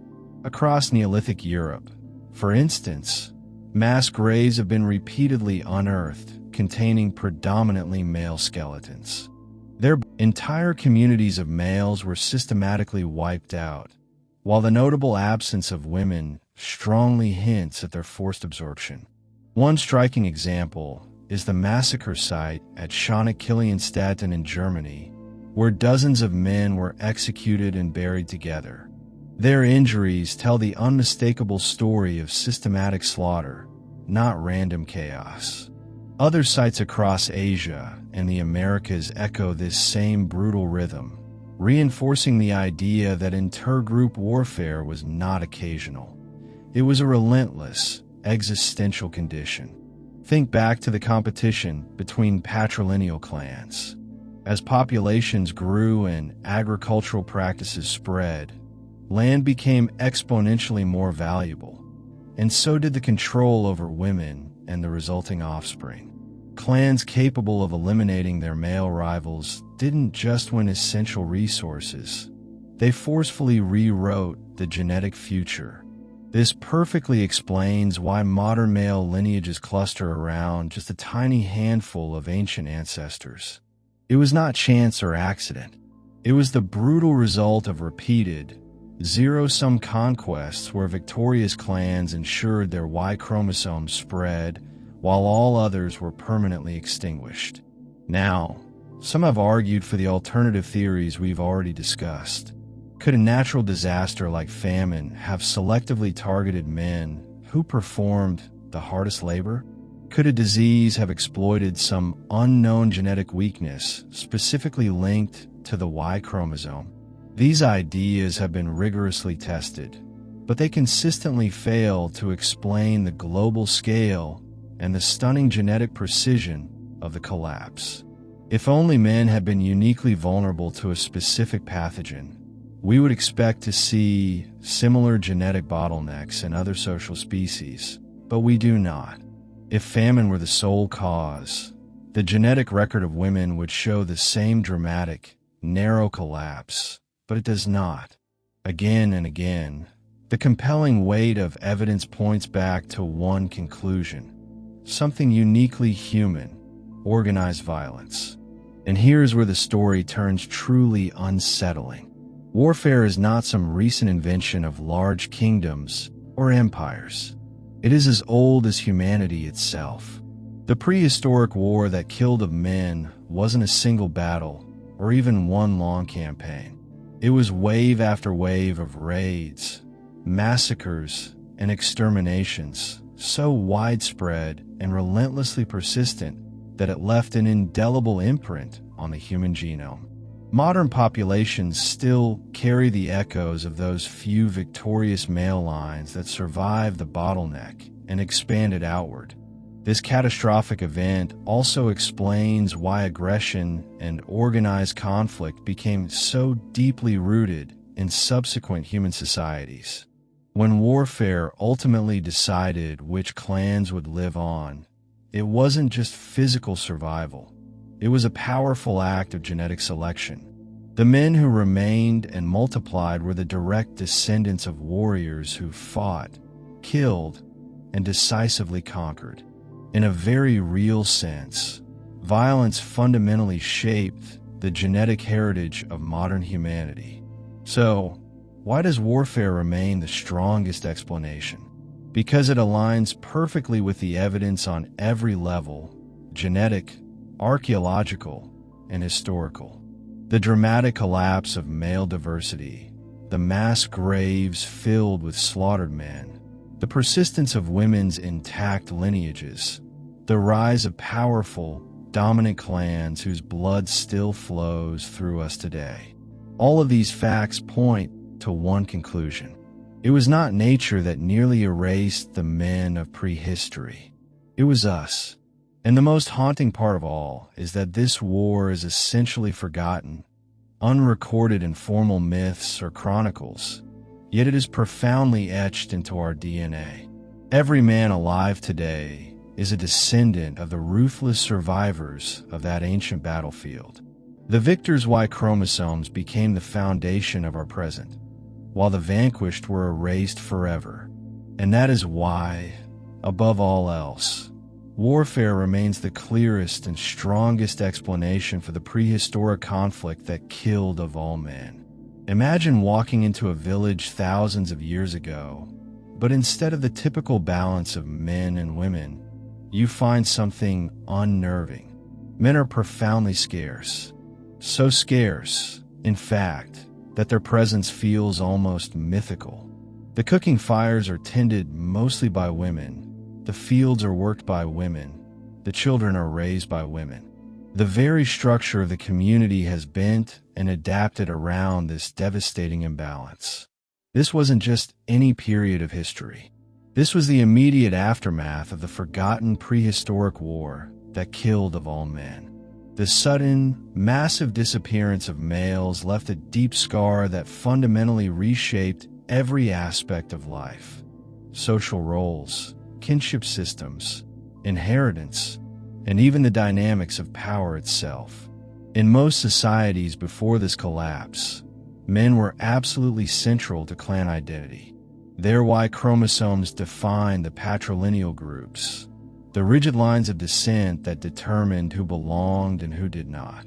But when those men abruptly vanished, the essential continuity of the tribes was forced to be carried by the women. Women became not merely caregivers, but essential political assets, the critical bridges between the few surviving clans, and sometimes a deciding factor in whether a group endured or perished. Consider the powerful ripple effects of that scarcity. For one, marriage and reproduction dynamics shifted drastically. With so few men available, the reproductive pressure on them skyrocketed. They were not only expected to fight and defend their tribes, but also to father as many children as possible to urgently rebuild the population numbers. Meanwhile, women outnumbered men by such a staggering margin that many may never have had permanent, lifelong partners. Instead, they may have been shared across kin groups or quickly absorbed into rival tribes following conquest, as we already saw. This extreme imbalance could easily explain why certain, unusual social customs emerged. While polyandry, one woman with multiple husbands, existed in some cultures, the far more necessary practice would have been polygyny, one man with multiple wives, becoming widespread out of sheer demographic necessity. The crippling shortage of men compelled the surviving tribes to maximize the reproductive potential of the few who remained. It was a cold equation. Now, let's examine inheritance. Before the catastrophe, many clans were strictly patrilineal, passing land, essential tools, and authority from father to son. But with so few men left, that rigid system was forced to adapt radically. Women's roles and inheritance became profoundly more significant. Kinship may have temporarily shifted toward maternal lines, matrilineal, where property and social identity were tied to mothers and their female relatives instead of the vanished fathers. This wasn't a small adjustment. It was a cultural and social earthquake that completely redefined how families and tribes organized themselves, leaving faint echoes in later societies where maternal lineage carried significant weight. Of course, extreme scarcity also meant a massive concentration of power. The few surviving men held enormous, amplified influence.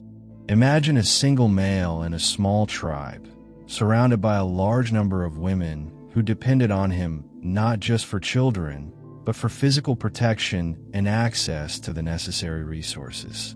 His authority could grow almost unchecked, giving rise to the early, dominant forms of male-led hierarchies. Yet, simultaneously, women themselves wielded a greater, practical power than before. With men frequently absent or gone, women were the ones who led the daily community, managed resources, and ensured the survival of the next generation. It was a true paradox. Women became more central to the tribe's functioning, yet the surviving men became more dominant and authoritative. We can see powerful hints of this paradox in global myths and legends. Many ancient cultures tell stories of immense floods, devastating wars, or fierce plagues that nearly wiped out humanity, often leaving women as the primary, resilient survivors who carried life forward. These myths may not be literal accounts, but they perfectly echo the core truth of what happened. The prehistoric collapse was not just a biological crisis, it was a fundamental cultural reset. And consider the profound, long-term consequences. The intense survival pressure created by extreme male scarcity may have significantly intensified human aggression in the generations that followed. Tribes fought even harder for their very existence, and the control of women became directly linked to the ability to control the future.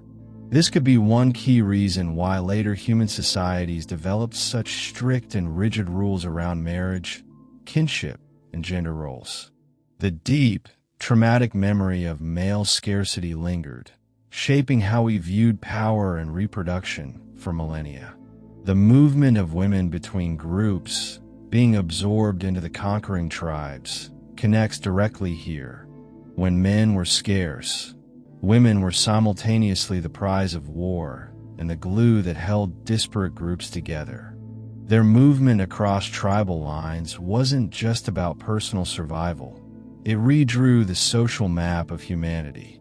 The children they bore bound groups together in complicated, necessary webs, sometimes dissolving old rivalries, but often creating complex new ones. So, how did male scarcity reshape prehistoric societies?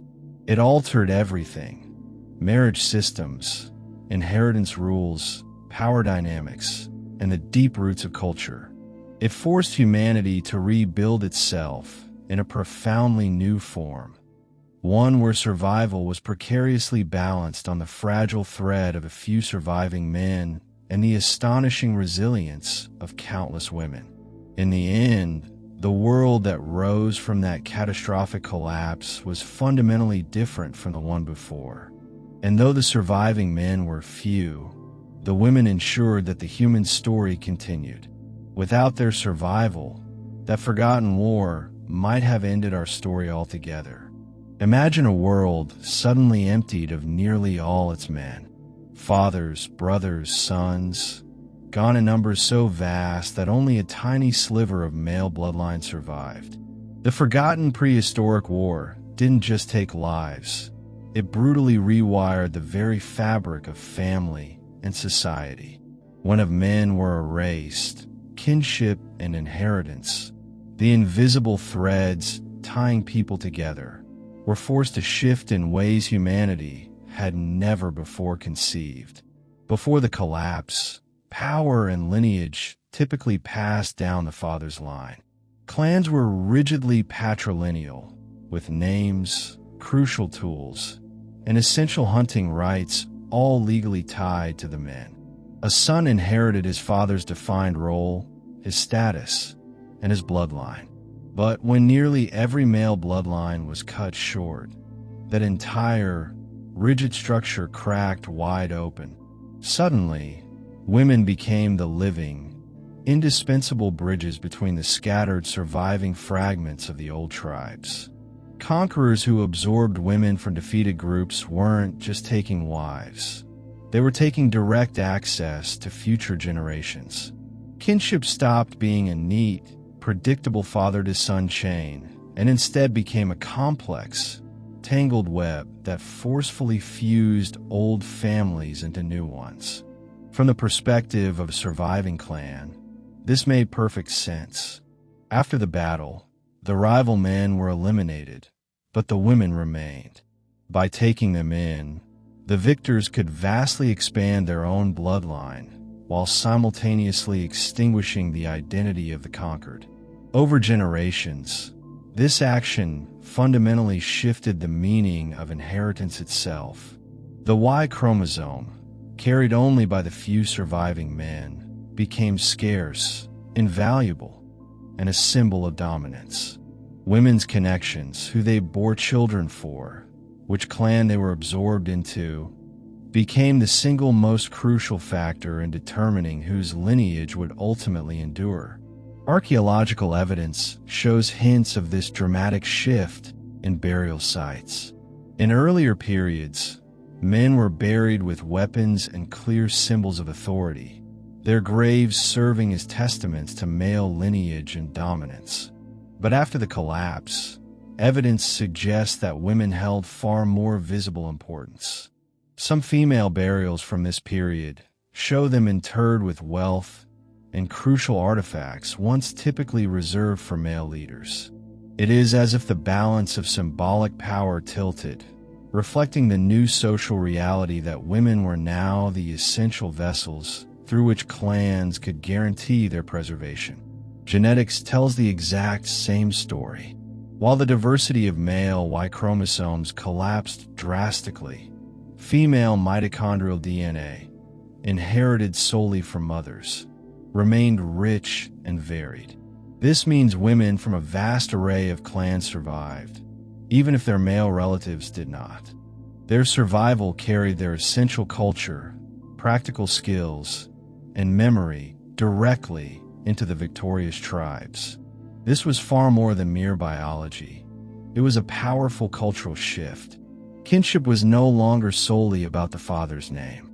It became a mosaic built upon women's resilience and men's scarcity. Imagine being a child born in this new world. If your father's clan had triumphed, you might grow up surrounded by women who had originated from defeated tribes, speaking different dialects and telling stories of places you would never see.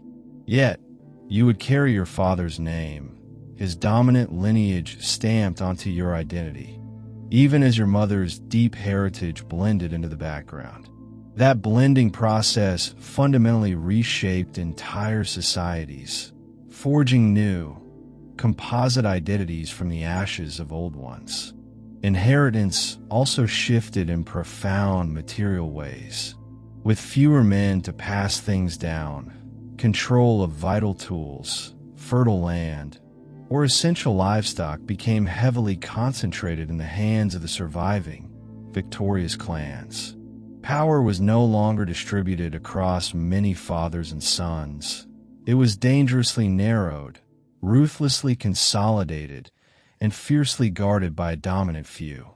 This extreme concentration of inheritance set the foundational stage for the hierarchies that would later harden into the chieftains and kingdoms of recorded history. The war didn't just reduce men's numbers. It massively amplified the authority of the few who remained. And here is the haunting, long-term part. Echoes of these ancient power shifts still ripple through our modern world. The entrenched idea that names, property, or power should inherently pass through the male line is a deep cultural memory of that ancient bottleneck. A time when inheritance itself had to be violently rebuilt following the near erasure of men. Even today, surnames and traditional patriarchal customs carry the faint, indelible shadow of that prehistoric moment when humanity was forced to reinvent kinship from scratch. Therefore, the Forgotten War was not only about destruction, it was also about profound transformation. With men gone in staggering numbers, women became the indispensable threads stitching society back together. Inheritance stopped being a steady flow through countless fathers and was instead funneled into the hands of a tiny, surviving few. That transformation reshaped not only who survived, but also how humanity learned to organize itself afterward. And the changes didn't stop there. The war didn't just bend inheritance. It carved deep scars into culture, stories, and myths. The memory of those tectonic shifts lingered, retold across generations, morphing into legends of great wars and lost men. Those myths are the next echo of the forgotten prehistoric war, and they still whisper to us today. Have you ever truly wondered why so many of humanity's oldest, most enduring stories are so filled with endless, apocalyptic wars? Idols clashing, brothers killing brothers, and entire clans being wiped from the face of the earth. It's often tempting to dismiss these tales as mere metaphors, grand exaggerations designed to entertain around the tribal fire. But what if they were something much more profound? What if they were echoes? Dim, distorted, yet powerful memories of something undeniably real, something so massive and terrible that it permanently burned itself into the collective memory of our species. The forgotten prehistoric war that killed of all men may not have survived in neat written records, but its shadow might still linger in the foundational myths from every corner of the globe. Consider the story of Cain and Abel, one of the oldest narratives in the Judeo-Christian tradition. Two brothers. One kills the other, and blood cries out from the ground. It is fundamentally a parable of jealousy, but on a deeper level, it perfectly mirrors a world where men's lives were exceptionally fragile, easily and swiftly taken in escalating cycles of violence. Now look beyond that single story. You find strikingly similar echoes across countless cultures. The Mahabharata in India is filled with epic, cataclysmic wars that virtually devastate entire clans. The Norse sagas describe men slaughtering one another until only a few remain following the twilight of Ragnarok. Even the classic Greek tales of the Trojan War show men falling in overwhelming numbers while women are carried away as the spoils of conquest. What ties these seemingly disparate myths together is not just the theme of war, but the near total destruction of male lineages. Again and again, the stories conclude with the men dead and the women assimilated into the victor's side.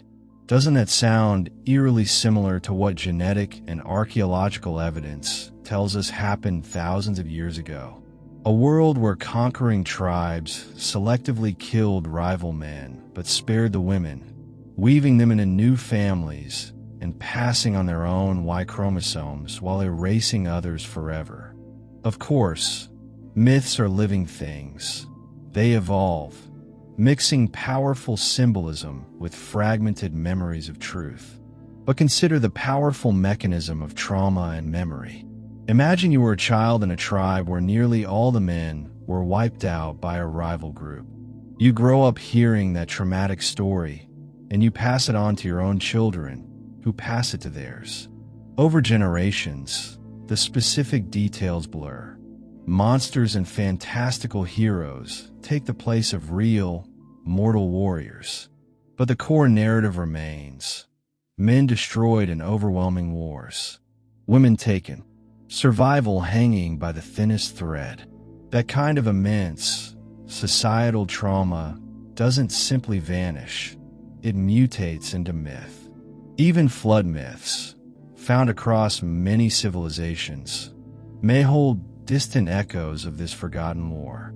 Floods in these stories often symbolize a divine cleansing, a washing away of nearly everyone, leaving only a small, righteous remnant to repopulate the world.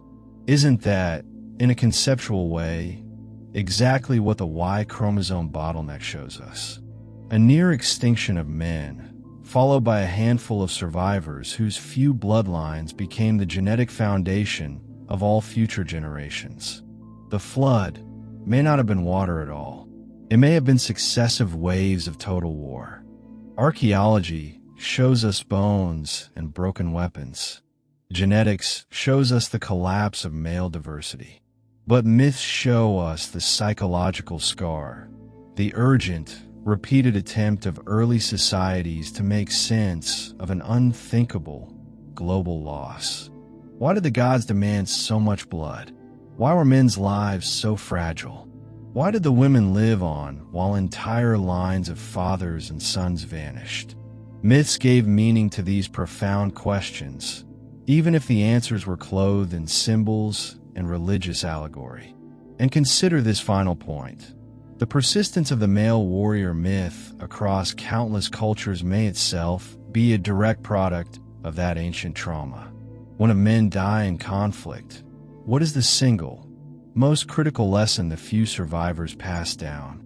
That men must always be strong, always fight, always be ready to defend or conquer.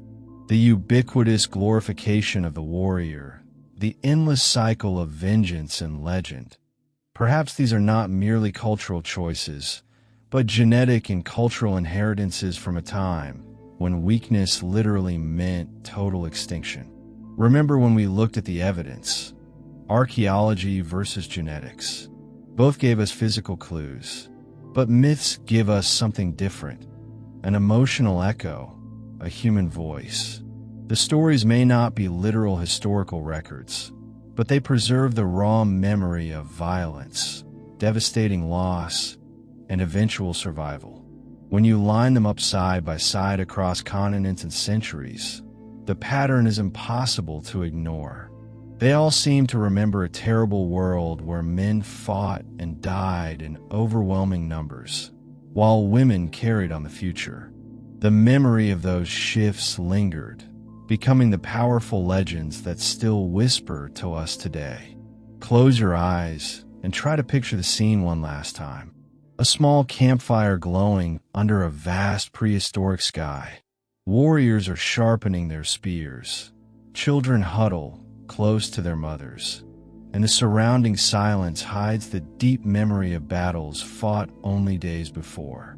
In that ancient world, aggression wasn't just a fleeting impulse. It was a fundamental mechanism for survival. But here's the truly unsettling question. When men were wiped out in the forgotten prehistoric war, what did that mass culling do to the fundamental way that humans, particularly men, fight, compete, and even think about violence? The potent echoes of that ancient bloodshed might still be shaping our behavior today. Let's begin with the obvious. The war was not simply about killing men. It was, as we have established, about the systematic elimination of rival male bloodlines. That kind of violence wasn't random or chaotic. It was intentional, systematic, and strategically ruthless. When such a clear, winning pattern repeats itself across hundreds of generations, it doesn't just change who survives. It actively molds the behavior of the survivors.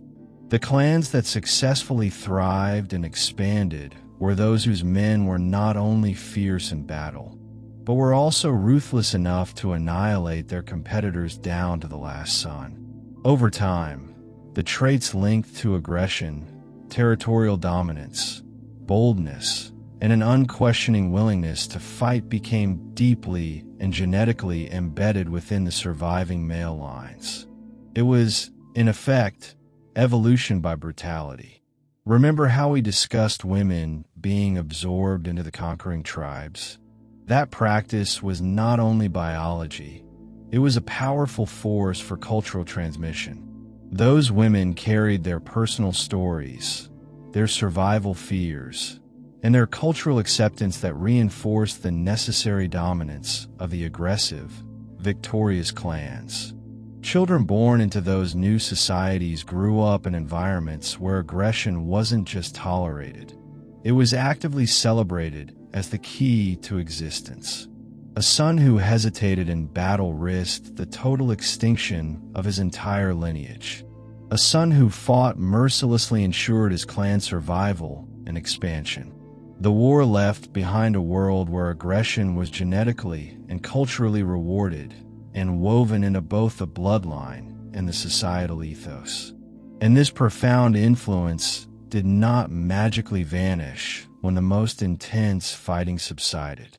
Think about the way human societies continued to organize themselves long after the prehistoric wars. Patriarchal systems, inheritance through male lines, and established warrior elites, they all perfectly echo the ruthless logic of those ancient struggles. Violence became permanently tied to power, kinship, and social status. The clans that rose to dominance passed down not just their DNA, but their specific worldview, one where force decided fate.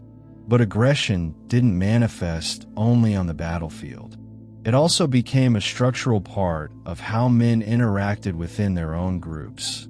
Fierce competition for dominance, intense rivalries for leadership, and constant, necessary displays of strength. All of these competitive behaviors can be traced back to a time when proving yourself wasn't about mere pride. It was about survival. If your clan hesitated, another would wipe you out. That immense pressure effectively baked aggression into the very core of male identity that was passed down. Still, it's not all darkness. Humans are adaptable. They also developed essential mechanisms to manage and contain this aggression, because constant, internal conflict is ultimately self-destructive. Rituals, alliances, and cultural norms emerge to channel violence into controlled, external forms. Think of competitive games, formalized warrior rituals, or even storytelling traditions that glorified heroes but warned against recklessness. These were necessary ways of keeping the fire of aggression alive as a defense mechanism, without allowing it to burn the entire world down. Even later myths, stories of great wars, and terrifying idols of thunder and battle carry the faint, cautionary echoes of the prehistoric war. They serve as a constant reminder that aggression had become both a terrible danger and a necessary virtue. Modern science gives us another crucial lens to view this enduring legacy. Studies of human behavior consistently show that men are, on average, more prone to risk-taking, intergroup competition, and physical aggression than women. These differences aren't absolute or universal, but they are remarkably consistent across diverse cultures. While complex, these observed behavioral differences could represent the long-term genetic and cultural inheritance of that prehistoric selective pressure.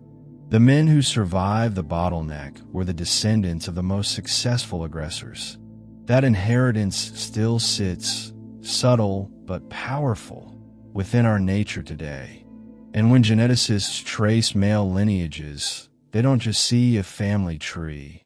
They see the deep, definitive scars of that bottleneck. This is powerful proof that, in many cases, only the Y chromosomes of the most aggressive, most successful conquering clan survived. It forcefully suggests that the long-term impact of the prehistoric war was not merely a cultural shift. It was a profound, species-altering biological selection event. The genetic inheritance of modern men is, in a very real sense, the victory banner of ruthless ancient warfare. Have you ever truly stopped to wonder why so many of humanity's oldest, most sacred stories are absolutely saturated with the theme of endless, overwhelming wars? Idols clash violently, brothers kill brothers, and entire tribes are often wiped entirely from the face of the earth. It is instinctive to assume these ancient tales were just imaginative metaphors, grand exaggerations spun to entertain and worn around the communal fire. But what if there's something far more substantial? What if they are, in fact, echoes? Faint, distorted, yet powerfully persistent memories of something undeniably real.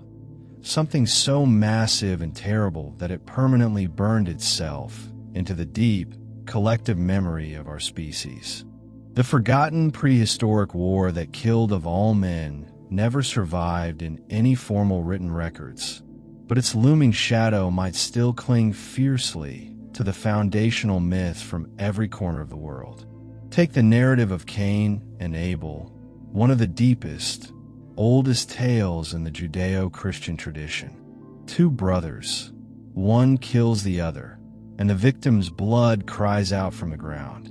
While it functions as a powerful parable of jealousy and sin, on a much deeper, structural level, it perfectly mirrors a world where men's lives were acutely fragile, easily and swiftly taken in escalating cycles of zero-sum violence. Now, pull back from that single story, and you discover similar, profound echoes across numerous cultures. The vast epic of the Mahabharata in India is filled with epic, cataclysmic wars that virtually devastate entire clans and societies. The bleak Norse sagas describe men slaughtering one another until only a small, determined few survive the final twilight of Ragnarok. Even the classic Greek tales of the Trojan War describe men falling in overwhelming, senseless numbers while the women, the objects of the conflict, are carried away as prizes and breeding stock. What fundamentally ties these seemingly disparate myths together is not just the universal theme of war, but the shocking motif of the near-total destruction of male lineages. Again and again, the narrative concludes with the men dead and the women absorbed into the victor's side. Doesn't that pattern sound uncannily similar to what genetics and archaeology tell us happened years ago? A violent world where conquering tribes systematically killed rival men, but strategically spared the women, weaving them into their new families and passing on only their own Y chromosomes, thereby erasing all others forever. Of course, myths are not static. They evolve, mixing profound symbolism with fragmented, traumatic memories. But reflect on the powerful persistence of human memory. Imagine being a child in a tribe where nearly all the adult men were suddenly and violently wiped out by a rival group. You grow up haunted by that story of extinction, and you instinctively pass it on to your children, who pass it to theirs. Over successive generations, the specific, painful details blur and soften. Idols, monsters, and divine judgment take the place of real, mortal warriors, but the core remains fixed. Men destroyed in terrible wars. Women captured and taken. Survival hanging by a desperate thread. That kind of immense, societal trauma does not simply disappear. It mutates into powerful, enduring myth. Even the numerous global flood myths, may hold distant, symbolic echoes of this forgotten war. Floods in these stories often serve to symbolize a total cleansing, a washing away of nearly everyone, leaving only a small, essential remnant to repopulate the world. Is that not, in a conceptual way, exactly what the Y chromosome bottleneck reveals? A near extinction of the male population, followed by a handful of successful survivors whose bloodlines became the genetic foundation of all future generations. The flood may not have been water at all. It may have been successive, devastating waves of total war. Archaeology provides us with the tangible bones and the broken weapons. Genetics shows us the undeniable global collapse of male diversity. But myths provide us with the psychological scar, the desperate, universal attempt of early societies to make sense of unthinkable, species-altering loss. Why did the gods, or the forces of nature, demand so much blood? Why were men's lives so fragile? Why did women live on while entire lines of fathers and sons vanished? Myths gave a necessary structure and meaning to these existential questions, even if the answers were cloaked in religious symbols. And consider this final, crucial point. The relentless persistence of the male warrior myth across virtually all human cultures may itself be a direct, cultural product of that ancient trauma. When of men perish in conflict, what is the single, most critical lesson the few survivors are compelled to pass down? That men must always be strong, always fight, and always be ready to defend or conquer. The ubiquitous glorification of the warrior, the complex, endless cycle of vengeance and legend. Perhaps these are not merely cultural or artistic choices, but profound, inherited survival strategies from a time when even a moment of weakness meant total extinction. Remember the convergence of archaeology and genetics. Both gave us physical, quantifiable clues, but myths give us something different, an emotional echo, a human voice. The stories may not be literal records, but they powerfully preserve the memory of violence, loss, and ultimate survival. When you align them side by side across continents and centuries, the pattern is impossible to ignore. They all seem to remember a world where men fought and died in overwhelming, selective numbers, while the women carried on the future. The memory of these profound shifts lingered, becoming the powerful legends that still whisper to us today. If you look around today, at crowded city centers, quiet agricultural villages, or even the faces of strangers passing by, you might conclude that human diversity is effectively boundless. Different languages, radically different cultures, diverse skin tones, and myriad traditions make us appear like a beautiful, chaotic patchwork quilt of history. But buried deep inside the DNA of every living man, specifically within the Y chromosome, there is a hidden, profound sameness that quietly whispers of a violent, shared past. Modern genetic evidence provides the definitive, living proof that nearly all living men ultimately trace their ancestry back to just a handful of successful male ancestors who survived the forgotten prehistoric war that violently wiped out of all others. Here is the scientific mechanism behind this finding. Geneticists study the Y chromosome because it passes almost entirely unchanged from father to son. Over generations, mutations build up slowly and predictably, acting like precise genetic timestamps. When scientists first compared the Y chromosomes of men from across the globe, they expected to find a wide, diverse range of Y lineages, matching the rich diversity seen in women's mitochondrial DNA, mtDNA. Instead, they found the exact opposite. Male lineages collapsed dramatically around 1 year ago, leaving behind only a few surviving, dominant branches. Those few lineages then exploded outward, rapidly fathering billions of descendants across continents. The power of these dominant lines is staggering. For example, today, a significant percentage of men in Asia carry Y chromosomes that trace back to a single man who lived only about 1,000 years ago, a legacy often attributed to Genghis Khan and his massive, conquering family. In Ireland, one ancient male line associated with a powerful clan still genetically dominates large swaths of the population. These are not isolated flukes or random chance. They are powerful echoes of an older, much larger pattern.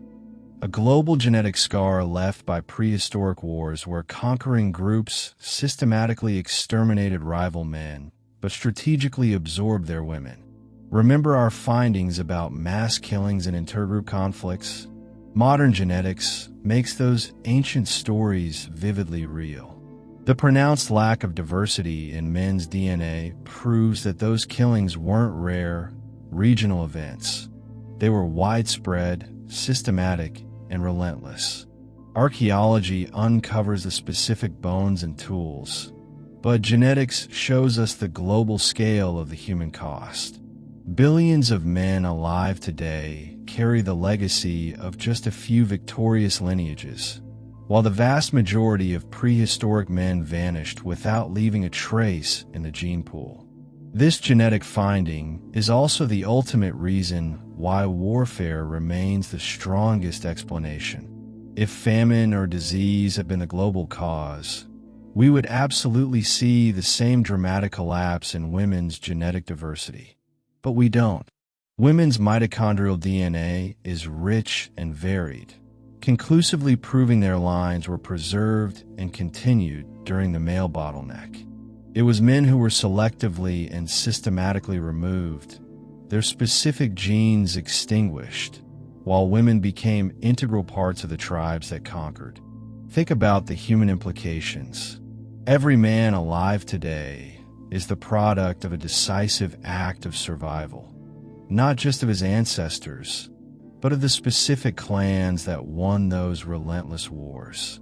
And every woman alive carries a genetic mix from both the victors and the vanquished, because women move between tribes as essential prizes of conquest, blending bloodlines. Our modern genomes are a living, tangible record of both prehistoric brutality and incredible human resilience. Modern genetic evidence also vividly demonstrates how quickly genetic dominance can spread when unchecked. A single successful, powerful male, under the right conditions of conquest and societal collapse, could reshape entire populations in just a few centuries. We see this with the Genghisid lineage. But the identical process was occurring thousands of years earlier on a much larger, bloodier scale. That is why when scientists model genetic diversity, they can pinpoint that sudden collapse in the Y chromosome. It is not a gradual decline. It is a sharp, violent, and sudden drop. It is the unmistakable genetic signature of human conflict and extermination. And here is the most eerie conclusion. You don't need ancient DNA to see it. Every living man carries the proof inside his own cells. The Y chromosome is like a ghost of prehistory, faithfully repeating the same story with every scientific test. It tells us that men today are brothers many times over, all descended from only a tiny handful of dominant fathers who made it through the violent storm. This powerful genetic evidence compels us to fundamentally rethink how human societies developed. The extreme scarcity of surviving male lines meant that power and authority concentrated quickly and brutally. The victorious clans held crushing dominance over inheritance, resources, and identity, shaping subsequent cultures in ways that still echo. Even the foundational myths of heroic patriarchs and founding fathers may be distorted, glorious memories of those few who survived when nearly all others were killed. So, The next time you hear that human beings are incredibly diverse, remember the hidden genetic truth. Yes, we are diverse on the surface, but deep in male DNA lies a bottleneck so sharp it nearly erased men from history. The very fact that we are here at all is because a handful of ruthless survivors fathered the world we know. Modern genetics doesn't just confirm the forgotten prehistoric war. It shows us that every man walking the earth today is a living monument to that ancient violence. And whether we realize it or not, we still carry the silence of the men who never made it through. Close your eyes for a moment and truly imagine this. A time before cities, before writing, before history itself. The world is raw, filled with small, isolated tribes scattered across vast forests and plains. Life is harsh but balanced, until suddenly, something happens that nearly erases men from existence. Of them vanish, leaving behind a puzzle so deep that even today, with all our advanced science, we cannot fully explain it. This is the enduring mystery of the prehistoric male war.